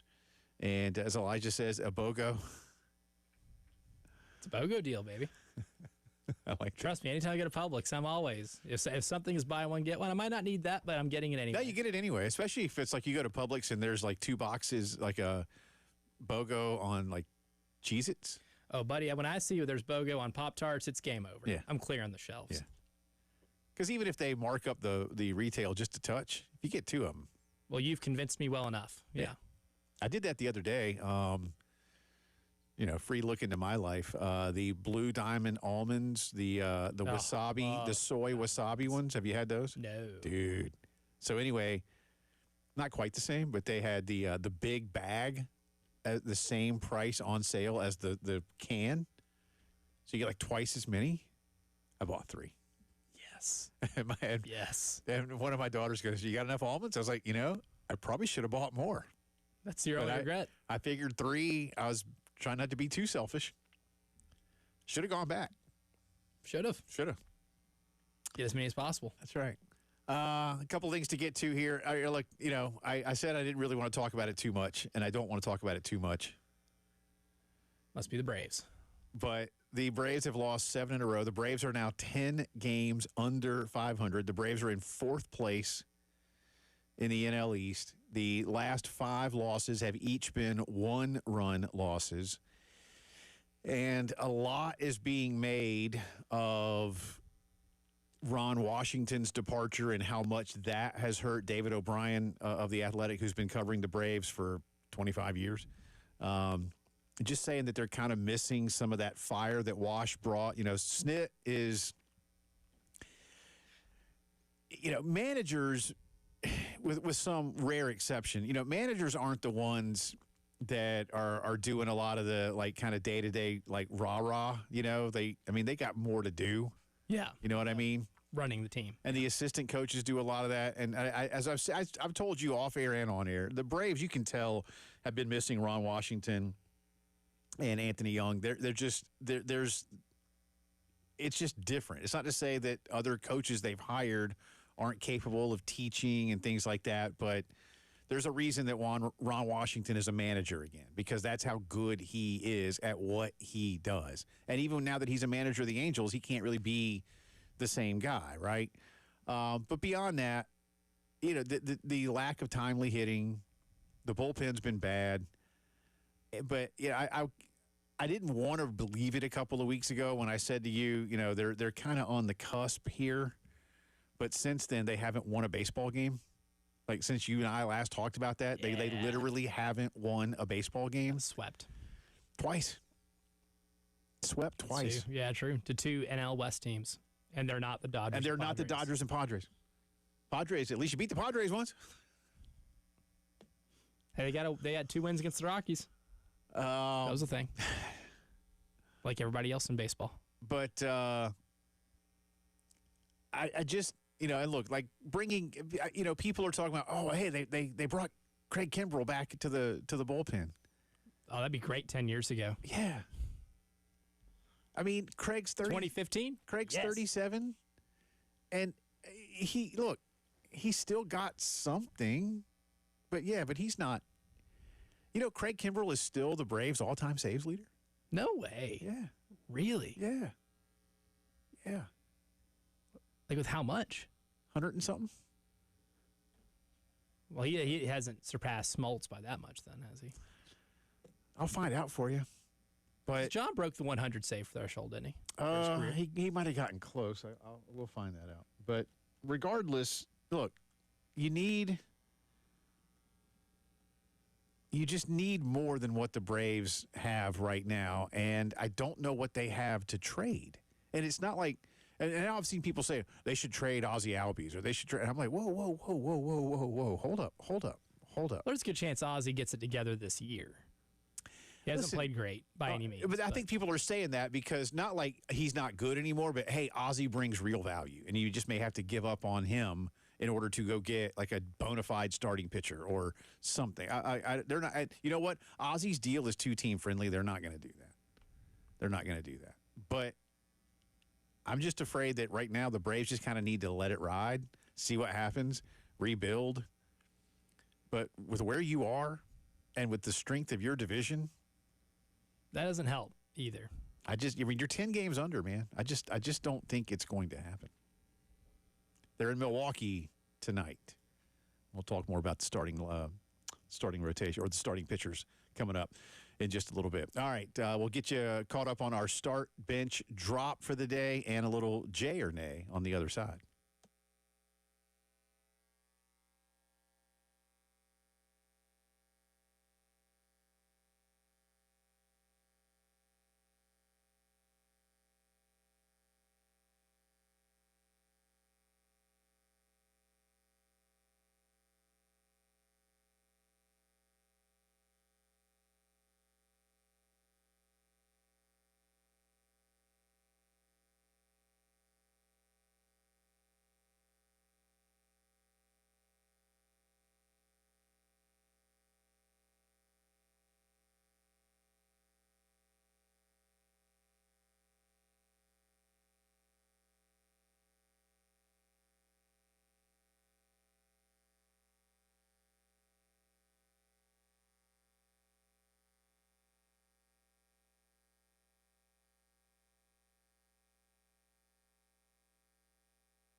All right, welcome back into. Sorry, I mean there you go. Is that, no, You good? yeah, sorry. You good over there? I had my headphones turned down, so I couldn't hear myself for a second. I thought I was not on, but I am. Hi. How are I you? felt the hesitation. Yeah, sorry. Just they get real loud during commercial breaks, so I sometimes turn my headphones down here in the studio. To preserve what's left of our hearing. Yeah, I know, man. That is After something. doing this long enough. That is something that concerns me. So Same, I yeah. am careful with that. I noticed that I listen to my headphones louder and louder each passing year. A former coworker of mine, like cranks headphones, and I don't know how he can hear. Can't, apparently. Yeah, he really You're can't. constantly having to crank the volume on it. Yeah, it's actually kind of shocking. So, all right, couple of start bench drops. You want to get to a couple on the text line, 803-404-6100. Start bench drop, Taylon Green of Arkansas, DJ Lagway of Florida, Diego Pavia of Vandy.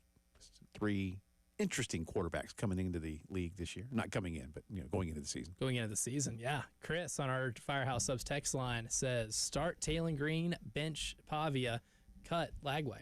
That's what I did. First Lagway, or second, I guess, with yours. Yeah, That's what I did. Second Lagway cut. And I like DJ Lagway a lot. Don't get me wrong. I just, again, this is a thought exercise, and I kind of based it on running with the football and just some things they could do. So that's all. Good story. All good stories. Yeah, all great We stories. had one guy hit us and say, if Green was on a different team, on a better team, I agree with that. He's getting more. I do too. If Arkansas just puts, a couple of really good receivers, and last year they had a solid core of receivers, tight ends that helped them do some good stuff. I think the ultimate irony of Arkansas' season is that they end up winning that Tennessee game when he wasn't available in the fourth quarter. They still held on and won that game. Right. But Taylon Green's one of those guys with like the body type, his speed, a lot of stuff that you can't teach. Like that's a guy that if DJ Lagway's at Arkansas and Taylon Green's at Florida, then I think nationally people that do this thought exercise would be no-brainer. I agree. All right, a little bit of time for some game show music. Let's get it done here. What do we got? That's right. Jay or nay, once again. The Texans signing Nick Chubb makes you feel confident that the Texans will once again win the AFC South. Yes, Jay, because I just don't have any faith in the other 3 teams in that who division. the hell else is going to do? Yeah. So and they are getting better. But yeah, this makes them better. Does this get them to an AFC title game? I don't know about that. Probably not. But I mean, Nick Chubb, I think, still has some gas left in the tank. A little bit. Every little bit helps. But yeah, they should win the South. But I don't see them advancing. Maybe win in the playoffs. Well, the Pirates aren't going to win any games in the playoffs, but they did finally win a Paul Skeens start yesterday by virtue of giving him multiple runs of run support. They beat, I think it was not the Astros, they beat 2-1. They got the win. But, Jay or nay, Paul Skeens' name can be written in pen for the NL Cy Young this year. He's got a whip of .83, which is disgusting. I'm going to say nay, pen before the All-Star break. I'm going to say nay. Because there's just a lot of baseball left to be played. But really dark pencil? Yeah. I think that's fair. Yeah. But certainly. I don't know. Some voters may still look at it and go, yeah, but your team stinks. And just, Have we not learned as a baseball society by now? Michael Wilbon still made the case that Jacob deGrom should not have been the MVP because he had a bad win-loss record, despite him being clearly the best pitcher in baseball. Yeah, I get it. And again, very dark pencil. Skeens. The question is, what kind of haul could the Pirates get for him in the offseason? The Pirates should not do that. Absolutely. No, they shouldn't. But they should at least explore it. Oh, that'd be terrible. Quit playing baseball at that point. I got you. Hour 3 coming up.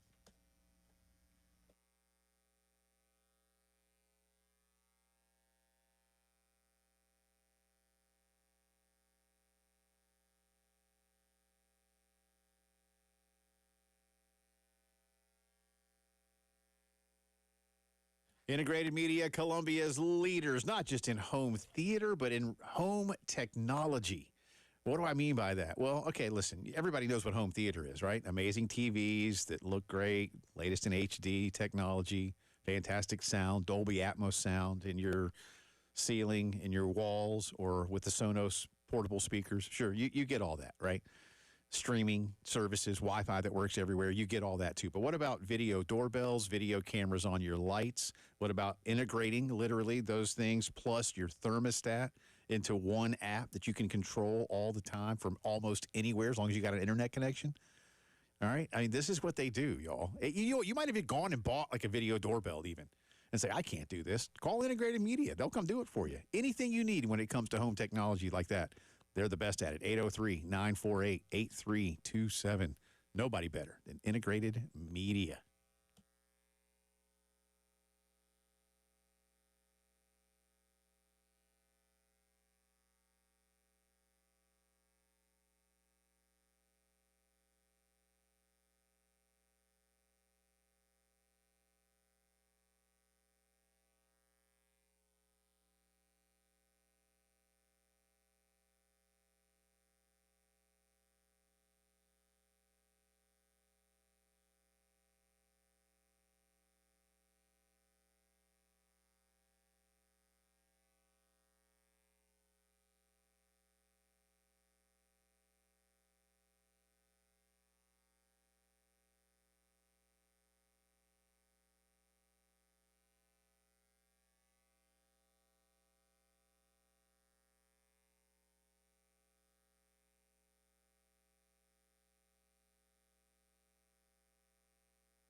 From the Wetzel's Automotive Traffic Studios, I'm Elijah Campbell with a few accidents to get to you. They're causing some issues on the roadways, starting with one on American Italian Way at Pineview Drive, Fort Jackson Boulevard at I-77, a pair of accidents on 26, one eastbound at US 21 near exit 129, the other westbound at Sunset Boulevard near exit 110. Two accidents on 77 northbound, one at Bluff Road near exit 5, the other is Shop Road near exit 6. We also have accidents on Spear Creek Church Road at Earth Road and Wood Creek Farms, as well as US 176, Broad River Road, and St. Andrews Road.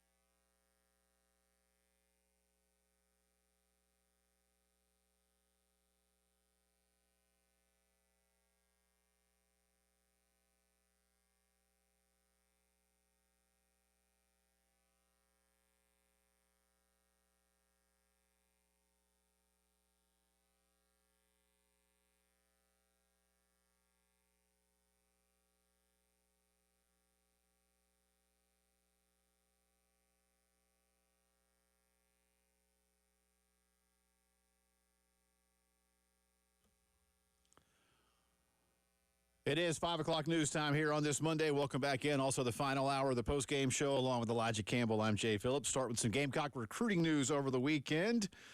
First, the big gets, the Harris brothers, Aiden and Andrew Harris, from up in Matthews, North Carolina, just over the border, both committing to South Carolina this weekend, both heavily sought after. Aiden, for a while, was committed to Ohio State. But kind of a package deal. These are twin brothers that want to be together, and quite honestly, Columbus is a lot farther from home than Columbia. Yeah, significantly. It's slightly over an hour from where they live right now. So big pickups for the Gamecocks there, both four-star D linemen. One's on the interior. Aiden and Andrew is on the edge. Cornerback KJ Johnson from Birmingham also committing to the Gamecocks this weekend. 6'2", 175, chose Carolina over Mississippi, Arkansas, Texas Tech, and others. So some really good gets this weekend, and those commitments, by the way, vaulting South Carolina into the top 15 as we speak in the On3 national recruiting class rankings. Now, look, these are all very fluid. It's June. Get excited about the fact that you've got this kind of talent coming in. There's certainly reason to be encouraged. Where this holds, all season long, I don't know. If Carolina can stay, as you pointed out, Elijah, if South Carolina can stay in the top 15, that's great. Then you feel great about what you got coming in next year. Absolutely, you do. But even, another good, strong top 20 class, it would be quite acceptable around these parts, especially given the development track record that this coaching staff has with a lot of its players. So good stuff there. But again, the Harris brothers, Aiden and Andrew, and cornerback KJ Johnson, the latest pickups for Shane Beamer's crew over the weekend. So again, Carolina went from high 20s in the recruiting rankings to, again, number 13 from On3. So pretty big jump. Yeah, good stuff. Good stuff. Speaking of college athletics, of course, the House settlement was officially approved by Judge Claudia Wilkin out in California on Friday, not long after we left the air. And now, just a few days later, the Power 4 conference commissioners have all had a meeting, and they've hired a new CEO of what has been dubbed the College Sports Commission. His name is Brian Seeley. For the last decade or so, he has been the basically chief enforcement guy with Major League Baseball, investigative and enforcement arm. And when it comes to, any type of prohibited substances or other things that go against the CBA or against the rules of Major League Baseball, it's been Brian Seeley's job to investigate and then enforce those rules. He was hired by the 4 conference commissioners. It was their responsibility collectively to hire him. They've had very good things to say about him at this point. Jim Phillips, no relation, of the ACC, I do that all the time, I know, says, quote, "We're in the process of developing some of those rules and structure and overall implementation. Now that we have Brian on board, I think we'll be able to move a little bit quicker, but we want to get this right. It's one of those areas that until you have somebody leading the College Sports Commission, it's difficult to get together with that individual and start some of the framework that will be in place. Primarily, Seeley's job will be to lead enforcement of new rules around revenue sharing, third-party payments for NIL deals, and roster limits. The NCAA will still retain enforcement responsibility for academics and a few other things here and there. I'm honestly, at this point, I'm not even sure, Elijah, quite honestly, if these folks have drawn a hard line beyond academics and eligibility. And even when you think of roster limits and a couple of other things, does that get into eligibility questions? How much crossover is there? So I'm not really sure that full definition of what Brian Seeley will oversee is completely done at this point. If I may make a suggestion, I would take as much off the plate of the NCAA as I possibly can. And if I can reserve some form of, I don't know, what's the word I'm looking for here?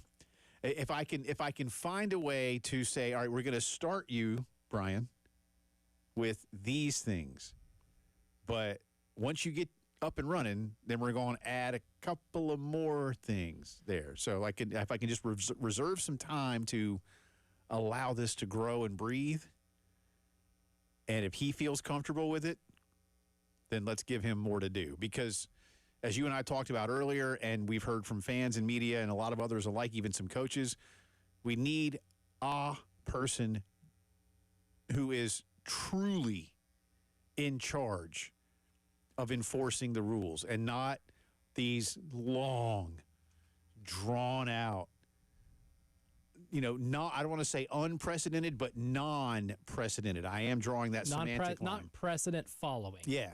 No. The committee decisions and all this other stuff, that will be good for college sports. So I am pulling. I genuinely am. I'm being dead serious. I'm pulling for this guy. I'm pulling for this decision to work for college athletics. It still could be very unwieldy, but I really do want to see this succeed. Well, this is where the devil's in the details, right? What's his team going to look like? Right. He's not going to do all this himself. You needed a team that's going to be able to investigate, to help carry out the investigations. 'Cause it's not just going to be him doing all the investigating because, look, let's face it, the NCAA and its entire history wrought with scandal, right? You pick a year, any year. I can tell you what team got in trouble and what they did, right? Like cheating and trying to skirt the rules is about as much of the NCAA as the bands that are playing in the corner of the end zone on game days, right? Like it's as much a part of it. He's going to have a lot of people helping him. How organized is this going to be, right? Because you can have something like a tampering allegation come across your desk because now they're going to try to strict up what the transfer rules are going to be, what players are making. If somebody has their NIL deal with Deloitte denied because it didn't reach market value or whatever it is that they try to deny them for, and they go behind the backs of this policy they have in place to give a certain player a certain amount of money, that because guarantee you it's going to happen. It's not a matter of if, it's when. Sure. Is he going to have the resources to be able to get to all of these in a timely manner and do so by following his own precedent? It's going to take a organized structure within what they have and a team of people that can do it that he trusts, and he's not going to have to be everywhere all at once. Because if he is, we're going to have investigations that are going to be lasting years. We're going to have infractions that will occur in 2025 that won't be investigated till 26 or 27. That's not really helping your problems. That's really just procrastinating It's just shifting them further down the timeline. Yeah, it's just shifting it from one enforcement arm or agency to another, and that, I'm with you. That helps nobody. So I hope so. In this Heather Dinich article that I'm citing from ESPN earlier this afternoon, she says one of the biggest questions is what happens when the rules are broken. And again, primarily to begin with, revenue sharing, NIL, and roster limits. And the four commissioners spoke today on a Zoom call, plus Teresa Gould of the Pac-12, who, because of how this agreement was structured and how this court case was structured, the Pac-12 is one of the Power 5 defendants, even though, sadly, again, in name only. RIP Pac-12. But again, ACC Commissioner Jim Phillips said they have ideas, but, quote, nothing they're ready to come forward with. So still, as I said, not really sure yet where the lines are drawn, what type of punitive measures could be taken. You know, look, let me say this too. If we're just going to keep sticking with things like vacating wins, what's the point? What's the point? Yeah. Now, I don't know what that means. Do you need to take when you take a scholarship? We're going to take, again, don't forget, y'all, this settlement now allows football, as an example, this allows football to go from 85 scholarships to 105. But that'll be the roster limit. And now you can have 85 scholarships, and you can have 1,000 walk-ons if that's what your school feels like doing. There's no limit really on walk-ons. How much can you pay for? Now it'll be a capped 105 scholarship players. Baseball, which has long been the bane of a lot of people's existence when it comes to the most asinine scholarship limitation. Again, 11.7. Baseball's going to what, 30? I think it is.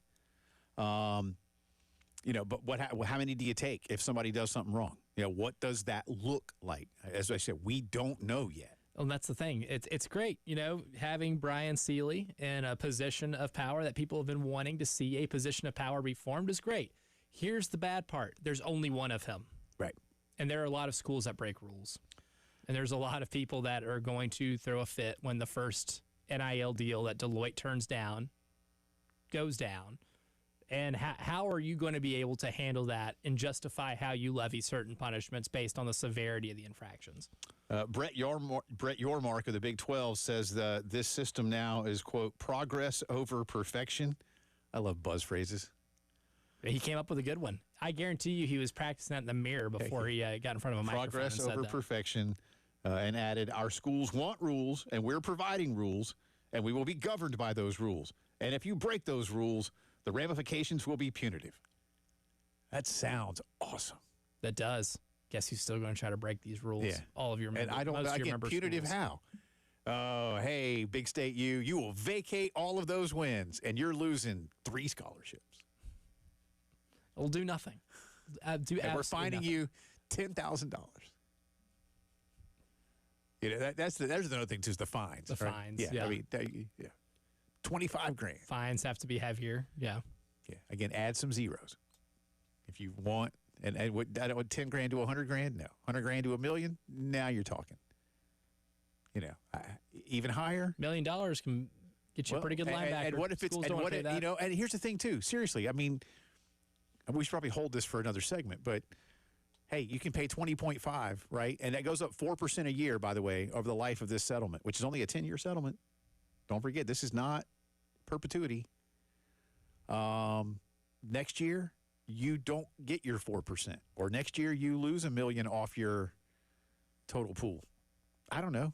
That would be You that's gotta a make it- legitimate punishment. You gotta make it count. Which means, like, given Brian Seeley's background as somebody in Major League Baseball, he levied 2 pretty significant punishments against the Red Sox and Braves for trying to skirt around the international salary cap. Braves got hammered. Braves got hammered for it. I mean, they really deserved did. it. And so that at least gives you an idea of what his work has been in the past. Right. And how he's not afraid to levy harsh punishments. He'll get tested very soon in this job. Because what do kids do in the first day of school with certain teachers? Oh, They see what they can get away with. Yeah, absolutely. But when the teacher absolutely lays the lumber on somebody Yeah. for breaking a rule day one and embarrasses them in front of the class, Yeah. that sets a precedent. Yeah. So the first thing that's going to be put on his desk is going to be pretty important. Yeah. On how he handles it. And somebody will try. So we'll see. But you know, are we getting there? Is this look? Let me pull back. Is this kind of thing a good first step? Yeah, I'll agree with Mr. Sure. Yormark there. Progress over perfection. I don't know what it looks like yet. They don't either. And there's only one of them. But giving someone, rather than, again, this broad NCAA whatever that takes a gajillion years, this is better. I hope. If they surround him with people that can also help him with the brunt work. The premise of this is 1,000% better. And I don't like using that very often, but I will in this case. Way better. It's also someone to direct anger towards, That's right. We need that too. which Charlie Baker, I'm sure, is very happy to We need announce. that too. Finally, because we got more college things to discuss in the next segment, but finally, Atlanta Braves, losers of 7 in a row, including 5 straight one-run defeats, are in Milwaukee tonight. Chris Sale on the hill for Atlanta, 3-4 with a 2.93. Aaron Civale will go for the Brew Crew. He is 1-1 with a 5.19, 7.40 first pitch from Milwaukee. Braves fans, just hope for something to turn around pretty quick. That's our integrated media headlines of the day. More coming up on the other side of what happened over the weekend when it comes to the business of college sports. And by the way, breaking news today for 2 very big athletic brands doing something that's never been done in college sports. And we'll tell you that on the other side. It's the Postgame Show.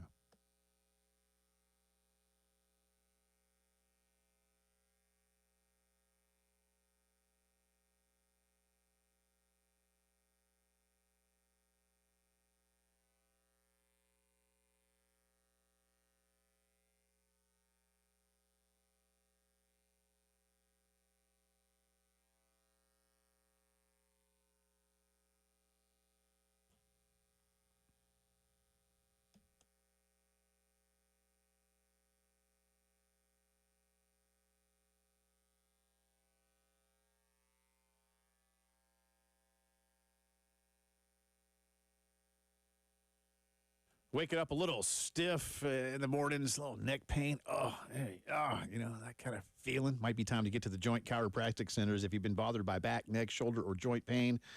The Joint is ready to get you back in the game with no appointments, no insurance. Never have to worry about those things. FSA and HSA approved. And you might say, all right, but I got a tight schedule. Hey, listen, Monday through Friday, 10 to 7, Saturdays, 10 to 4. They'll see you quickly, make sure that you get the adjustment you need. If you've never been, they have a $29 initial offer that gets you a consultation so you can learn more about what they do and how they do it. You get the exam and the adjustment. Once you're in the system, Joint Chiropractic Centers can see you all across the Midlands or all across the country. Again, Monday through Friday, 10 to 7, Saturdays, 10 to 4, Harbison Boulevard, Forest Drive, Roberts Branch, and Sunset Boulevard in Lexington. Convenient and affordable. You don't have to feel bad to feel better at the Joint.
Twenty minutes after 5 o'clock here on a Monday afternoon. Welcome back in. Jay and Elijah with you. Appreciate you being with us. Get into a couple of phone calls in just a second. Our drive around the SEC today will focus primarily on the matchups for the College World Series. There are SEC teams involved. The only conference with plural. Yes. Right now. Right now. ACC could get a second one tonight if Duke beats Murray State, which I believe will happen, but maybe only like 52-48. I believe in Magic, J. Phillips. I hear you. Give me the Racers. But again, if y'all want to know the truth real quick, RIP Pac-12. They would have had the most. If the Pac-12 was still a thing, they would have 3, which shouldn't surprise anybody. Pac-12 was also very good at baseball. But the really cool thing here would be if Murray State does pull off the win tonight, we will have the obvious, every year there are 8 teams in the College World Series. Yes, fact. But they'd be represented by 7 different leagues. That would be good. That's pretty cool. I'm not against that, but I like Chris Pollard and Duke a lot. But even then, the that'd Murray be State 8 teams, story. 6 leagues. Yeah. Murray State story is, again, 2 basketball schools tonight. One of them is going to make the College World Series, which is not basketball. Speaking of the former Pac-12, UCLA was a member of the old Pac-8, Pac-10, and Pac-12. Elijah Campbell, been around a while. Legacy member. Penn State has been in the Big Ten since the 90s. They kind of joined when FSU joined the ACC. Carolina and Arkansas joined the SEC. Were they formerly of the Big East, or were they just independent? No, they were independent. They might have been in something a long time ago for some stuff. Like a football version of the Big But East. they were independent. Don't know if Mandela affected that. Yeah, but. no, I don't think so. They were just independent. But today, those 2 huge collegiate athletic brands have joined with a partner called Elevate and its college investment initiative to raise more than $500 million to fund their athletic departments. Sportico is the first to report this. I am reading from Sports Illustrated. The Bruins and Nittany Lions are Elevate's first 2 clients. They will make history as the first 2 athletic departments in the country to take on private equity funding. Says UCLA's athletics director Martin Jarman, quote, "This is a pivotal moment in collegiate athletics, and we have to continue to invest in our athletic programs to compete at the highest level. That's why student athletes come to UCLA to get the best education and to compete at the highest level." Penn State basically says the exact same thing. You know, my question right now, Elijah, on this is exactly what Elevate gets from this on the back end.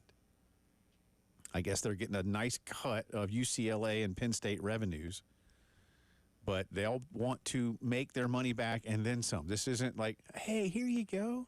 Friendly loan. You want some money? Just pay me back whenever. Yeah, whenever. Or you know what? No pressure. Yeah, don't. It's fine. I It's love cool. you. It's okay. Yeah, It's this fine. isn't when Mega Booster gives you a lot of money. This isn't a Mega Booster. No.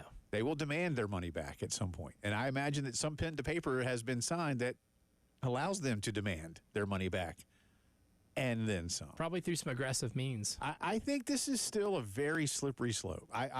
This will be a test case, and these are huge brands, so and huge schools. So we'll have an easy and this is 2 Big Ten schools. So we'll If see the how Bruins mascot's walking around next fall with only 3 fingers on his paw, then you know UCLA's been owing the money. right. But if he's walking around with a Rolex Then I guess this has and a become big a little bit more mascot lucrative. size, Yeah. like Flava Flav size Rolex, which would be really cool, actually. You just show that thing off. Or if the Bruin, shows up to a game without like his little jersey that he wears, and it's Yeah. like, oh no, oh no, Yeah. there's some issues. Right. But Yeah, if- that or he has individual gambling debts that he hasn't followed through with, Sure. independent of his work with the school. Yes, we'll follow that. you never know. Out of all the mascots that might have some individual gambling debts, maybe that Nittany Lion looks a little suspect. Well, I was going to say, you know what? If nothing else, how about let's come up with a new Nittany Lion costume, because that thing is I think it was probably worn, that thing's in the not good. 50s. It's not good, man. and it's terrifying. It's not good. But it's like an old school terrifying of Yeah, like, it's college not. It's mascot. really not good. We had a good idea for a list, earlier in the show about the best college football running backs that didn't win a Heisman. Yes. I would like to make a list of the top 5 best college mascots that look like they might have some gambling debt and maybe a warrant. Well, Penn State's. And why is it Pistol Pete from Oklahoma State? Penn State's. Yeah, that thing. It's like they just had like the local middle school come up with that back in the day. It looks like they had them make it, not just come up with it. It looks like the local middle school made That's it. what I mean. That's what I Yeah. mean. Yeah, they just here, kids. We'll give you 25 cents an hour. Here's an art class assignment. Charles wants to weigh in on the House settlement, which again went into effect on Friday night. Charles, how you doing, bud? Doing well. How are y'all? Doing all right. I'm going to do two quick comments for my question. First off, it was nice meeting you yesterday at Mr. Bunky's. Hopefully, Oh, okay, I didn't yeah, disturb Charles, you yeah. Thank you. Yeah. Thank you. But Okay. I was trying not to make it too much because I know family time is important. Yeah. So it was nice meeting you. Thank you. Secondly, the other quick comment, I heard your commentary earlier today on the Oregon State baseball. Yeah. My better half that I briefly introduced you to yesterday is an Oregon Duck. Okay. And here's my argument for any Gamecock that is listening who's ever wondering about hopefully that one-day matchup between University of South Carolina and Oregon State, and I'll just leave it at that, so you can figure out what you mean from there, is that she has frequently pointed out to me that if you're going to make comparisons between the state of Oregon and the state of South Carolina, it's University of Oregon is the University of South Carolina. Oregon State is Clemson. Mm-hmm. And there's a whole bunch of reasons behind that. But so just wanted to point that out. Yeah, no, I actually have a lot of cousins that live in Oregon, and nearly all of them went to Oregon, save for my cousin Gina, who branched away from the family and chose to be an Oregon State Beaver. Yeah. And the rest of her sisters and her cousins out there, my other cousins, they all went to Oregon. Yeah, I can't wait to go visit there, hopefully sometime soon. But my question about the house settlement is, this might be pie in the sky dreams, but we now, in theory, have an enforcer, so to speak. Mm-hmm. But we can't help but think that that's going to play into some of these eligibility issues, right, at some point in the near future. And so what kind of line is there regarding eligibility considerations and the NIL clearinghouse? Yeah, that's a great question. To get your thoughts on that. Yeah, Charles, thanks, buddy. And it was good to meet you. Yeah, we were out at Mr. Bunky's on 378. Our good friend Jim Lalamandir had an art show out there, and we bought a little something to hang in the house. And Nice. just serendipitously got to meet Charles yesterday, so that was nice. But Mr. Bunky's is an institution. Those of you in the eastern part of the county know what I'm talking about. I think, Charles, honestly, one of the things about eligibility is, and Elijah and I have discussed this, there are lawsuits out there right now where some are challenging. If there was one, at least up in the Triangle, some Duke and North Carolina players were attempting to sue for another year, basically arguing that 5 years to play 4, why don't you give me 5 to play 5? Or some may even attempt to challenge this and say, why are you holding it against me if I just want to keep playing in college? Now, at some point, there's got to be some kind of parameters put in place. So there isn't a hard answer to your question when it comes to eligibility, and this comes back around to putting some of these things in place collectively. And I keep saying that, and like I say, for some people, it's probably kind of maddening, and I'm not alone in this. I know Paul Feinbaum was on Dan Patrick today saying the exact same thing, Elijah, that you and I have been saying now for over a year. You got to collectively bargain these things, because once you do, then there's no lawsuits. Yep. And that's what's going to stop the lawsuits. That's your shield. And I would much, much, much rather have the student athletes and their representation have a seat at the table than continue to beg Congress for antitrust exemptions so you can go back to the old ways and hold them down. Let's move past that point. Collectively bargain these things. And then when these young people come into college in whatever sport and whatever school, there's a national system in place, and when they put that pen to paper, they know what they're signing. Just like when a rookie gets drafted into the NFL or Major League Baseball, there's a CBA. Part of signing that contract, you will adhere to the CBA. Charles, thanks for the phone call, man. Appreciate you. Drive Around the SEC is next.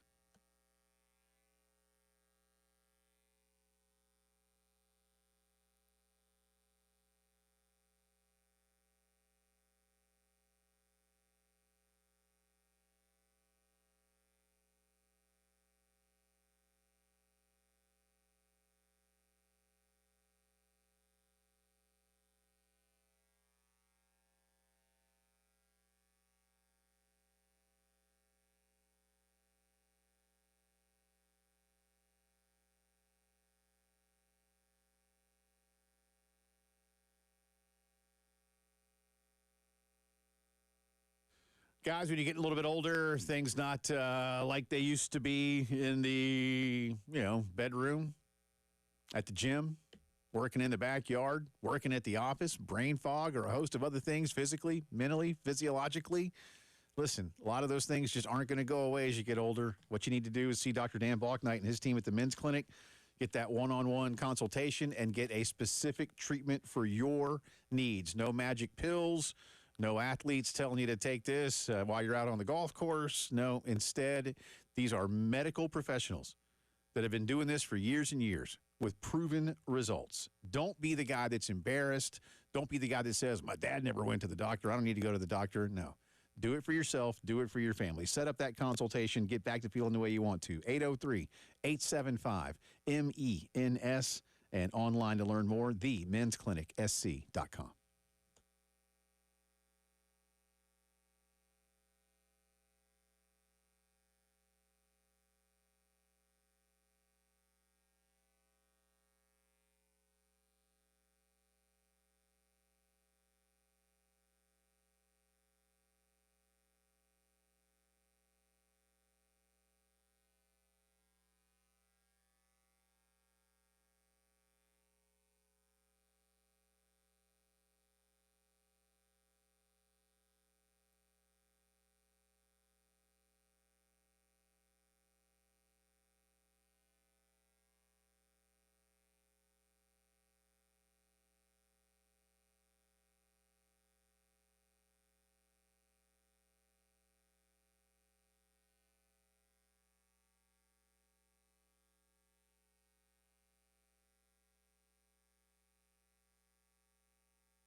From the Wetzel's Automotive Traffic Studios, I'm Elijah Campbell with many accents to get to you, so we'll go ahead and start it off with American Italian Way at Pineview Drive, Cedar Crest Drive at Two Notch Road, Forest Drive at North Beltline Boulevard, Fort Jackson Boulevard at I-77, Garner's Ferry Road near Atlas Road, Hardscrabble Road at US 21 and Wilson Boulevard, Hardin Street at Highway 16 and Rosewood Drive, 26 eastbound at US 21 near Exit 129, 77 northbound at Bluff Road near Exit 5, 77 northbound at Shop Road in Exit 6, and at I-20 near Exit 16, all those. 77 north, we also have accidents at Old Barnwell Road near Michaela Drive and Spear Creek Church Road at Earth Road and Wood Creek Farms.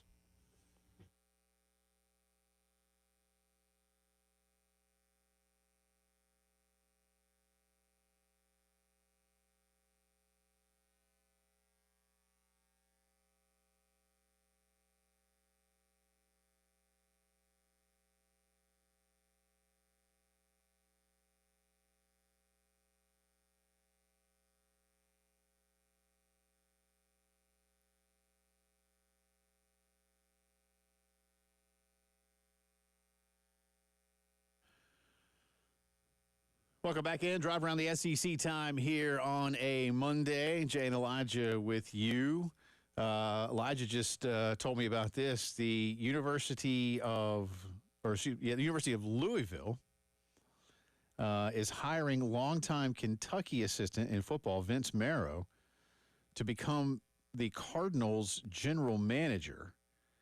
And a story from Thomas Goldcamp on On3 says that Marrow won't owe anything for leaving for the in-state rival. He has a clause that says he would owe $200,000 per year left on his contract should he leave for another coaching position.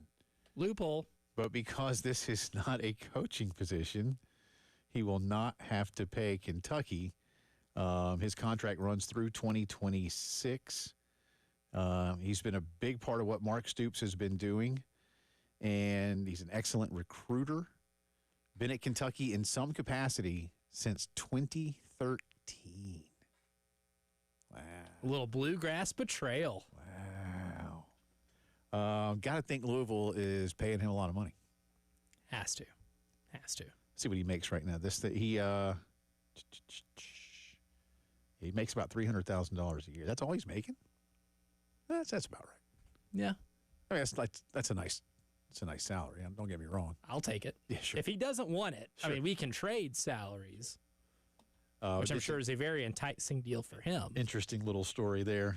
Two Southeastern Conference teams are into the College World Series. We knew they'd get at least one, and that was the Arkansas-Tennessee Super Regional because, they're both in the SEC. So one of them was going to win, and it was Arkansas who swept the Volunteers. LSU and Auburn also hosted Super Regionals. LSU taking care of what was a pretty good West Virginia team. West Virginia won the Clemson Regional. They won it convincingly. They did. And they played all right. LSU was just better than them, man. There was just that's all I can say. Better baseball team. Yeah, just better than them. Arkansas, Tennessee, same way. Better baseball Arkansas, team. just better than them. Yeah. But when it came to Auburn and Coastal, did not. I mean, you and I picked Coastal to win. Felt great about it. Yeah, we did. Felt great about it. Never hesitated, never wavered, and Coastal, I think, is a better baseball team. And the one thing that I told you, and I know we mentioned it earlier in the show, but for those who just tuned in or didn't hear us earlier in the day, one of the things about this wasn't just the quality of baseball that Coastal plays relative to Auburn, because I think Auburn plays good baseball. I wouldn't call it a concern, but an observation I had was Coastal's not going to be intimidated going over to Plainsman Park. It's a good park. It holds a lot of fans, but they've never done this before. It's not the box. And yeah, it's not the box, and it's not Baum. It's not it's not Founders when Carolina's rocking, or a couple of other places in the SEC. I think those fans were very pensive throughout the weekend. Again, this was something new for them, and it's just like, oh, what do we, yay, team. But Coastal just kind of came in and said, okay. And Coastal beat some really good teams this year, too, man. They did. But I wasn't at all surprised that Coastal, and not only did Coastal win, Coastal swept. So there was no game 3. Who else swept, Elijah, this weekend? UCLA swept UTSA. Again, Coastal swept, LSU swept, Arkansas swept. Everybody else, Arizona, again, lost to open the regionals. Arizona, that was while we were on the air the other day. They lost 18-2. And then they won games. Not remotely close. And it didn't matter. They won games 2 and 3. All you got to do is go play the next day and win, and they did. And then runs don't carry over. Yeah, they don't. North Carolina must have thought they did. Yeah. But good for Arizona. So they're back. And as we said, RIP old Pac-12. They'd have 3 if it was still the Pac-12. Duke and Murray State tonight at 7. Winner will advance, and that'll be your field. And if I can go back to this. While you're pulling that up, fun fact, if you look at the refreshed RPI rankings, Coastal Carolina now 3. Doesn't really matter now that we have a field set, but still pretty cool to see. So Friday, we'll have Arizona versus Coastal and Louisville versus Oregon State. Saturday will be Arkansas versus LSU. Hello. Are they going to give out the golden boot for the winner of that game? They should, right? And UCLA will take on tonight's winner. So that's what we have. So there you go. It's a good, like you say, if Murray State wins, that's 7 conferences of the 8 schools. If Duke wins, it's 6. RIP Pac-12. But it'd be great to have 2 of those leagues be the Sun Belt and Missouri Valley Conference. That would be something. But, not that I'm lamenting this, but one thing that we talked about would be fun that we can now not get is the Duke North Carolina championship. Yeah. They could have met for a title. It was a possibility. Yeah, they could have met for a title. They'd have been on the other side. We were keeping tabs on it. Yeah. Could have been a thing. I actually, and look, North Carolina, Arizona's good. All right. And Arizona obviously has a pedigree. You know, they have generationally been part of the College World Series. So, you know, go back to the 90s. They beat Carolina. They went a few years ago under Jay Johnson before he went to LSU. And they're back again this year. I mean, they know what they're doing. But that was a big upset. North Carolina should have won their – they were the third favorite going into the Super Regionals. LSU and Arkansas were tied. Then it was North Carolina. Then it was Tennessee. And I forget the rest, but it doesn't matter. But those four were your favorites. And you're at home. Yeah. You dropped 2 straight. Place was packed. You know, got up early in Game 3 too. Yeah, I mean, and look, Game 3 was a good game, back and forth and back and forth. And North Carolina had multiple chances to take a lead or to hold a lead and didn't. But good for Arizona. It was fun. But North Carolina should have way more than I would say Auburn. Like you might say, well, Jay, Auburn was the number 4 national seed. Yeah, but Coastal's just as good or maybe better. Arizona. Well, I mean, I'm not saying the 18-2 was more realistic, Elijah, because Arizona did win 2 games. Mm-hmm. But I look at that one as that was an upset.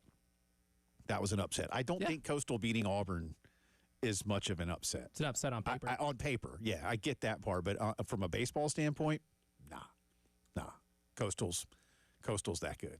There's no question. Coastal's that good. So. And I'll later in the week, we'll start to ask a lot of y'all. I'll be curious as to how many Palmetto State fans that aren't Coastal fans will be pulling for Coastal. I'm pulling for Coastal. It's a great story, but is there a little quiet envy from some? And I asked somewhat rhetorically on Twitter, is Coastal the best program in South Carolina? I said probably so. As I mentioned, I mentioned this earlier today, the difference, if you're going to make cases, because there's a difference in team and program. There is zero question that the best college baseball team in South Carolina this season is Coastal Carolina. Yep. And they got to go against, they didn't seed the Gamecocks, and Carolina should be glad about that. But they played, they beat Clemson twice. Yep. And they can pitch. They absolutely can flat out pitch, man. They got some bangers too, but they can flat out pitch. They got starting pitching, they got bullpen pitching, they got lefties, they got righties, they got dudes with stuff, and they got dudes with heat. I mean, they can pitch, and I really like their opportunity against Arizona. That being said, Arizona may win on Friday. I don't know yet, but I'll be curious just to see how many of you will be pulling for Coastal this weekend.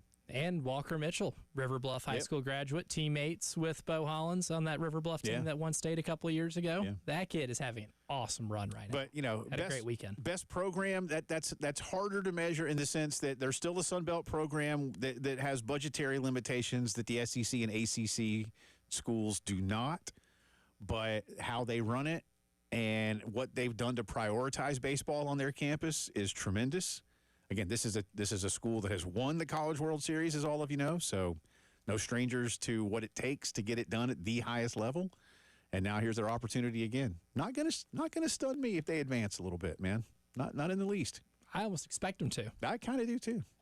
That's our drive around the SEC and the larger College World Series scene. Again, Duke and Murray State tonight. Jay versus the Internet is next.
All right, welcome back in. Final few minutes of the program. Do want to remind y'all, sorry, I'm like, haven't done this yet today. Elijah knows. But Carolina Athletics Director Jeremiah Donati will join Elijah and me live on the program Thursday at 4. So mark your calendars. Thursday at 4. We have him for about a half hour. Exciting. We're going to grill him. Where are you getting the money? Who's going to be punished? Where's the money at? I'm asking for a friend. And can I take like $100,000 of it? Yeah. That's all. All right, we probably won't grill him that hard, but you never know. Now, if he wants to tell me where the money is. Yeah, that's true. That's true. I'd be cool with it. If he wants to volunteer that information, yes. And I know this won't move the meter for a lot of people, but it was pretty cool, Jeremiah and the athletics department announcing that Fluminense FC from Brazil is going to be using Carolina's soccer facility as they train for the Club World Cup, which is being held in the United States. It's the first like big-time Club World Cup that FIFA's trying to have, and they're trying real hard to have this thing be a big deal. A lot of clubs are like, but there's a lot of money involved if you win, so that helps. Hard to say no. But Fluminense will be training here in Colombia. I mean, the Champions League does wonders for popularity of European teams in America. That's right. We'll see what happens. But, yeah, I mean, some big names are here, so we'll see. All right, Jay versus the Internet time. I did well on Friday. You went 3-0 on a recorded message. That's right. You went 3-0. The Internet went 2-1. I called our guy. I got our guy, and I got the numbers. You called our guy, and he came through for you. What's his name? So. I've forgotten his name. John Anthony. John Anthony, thank you. Well, how could you? We'll hear him again in football season. How could you forget? But for the year, still trailing a little bit. 5 games back. You're 18-26. The Internet is 23-21. Yeah.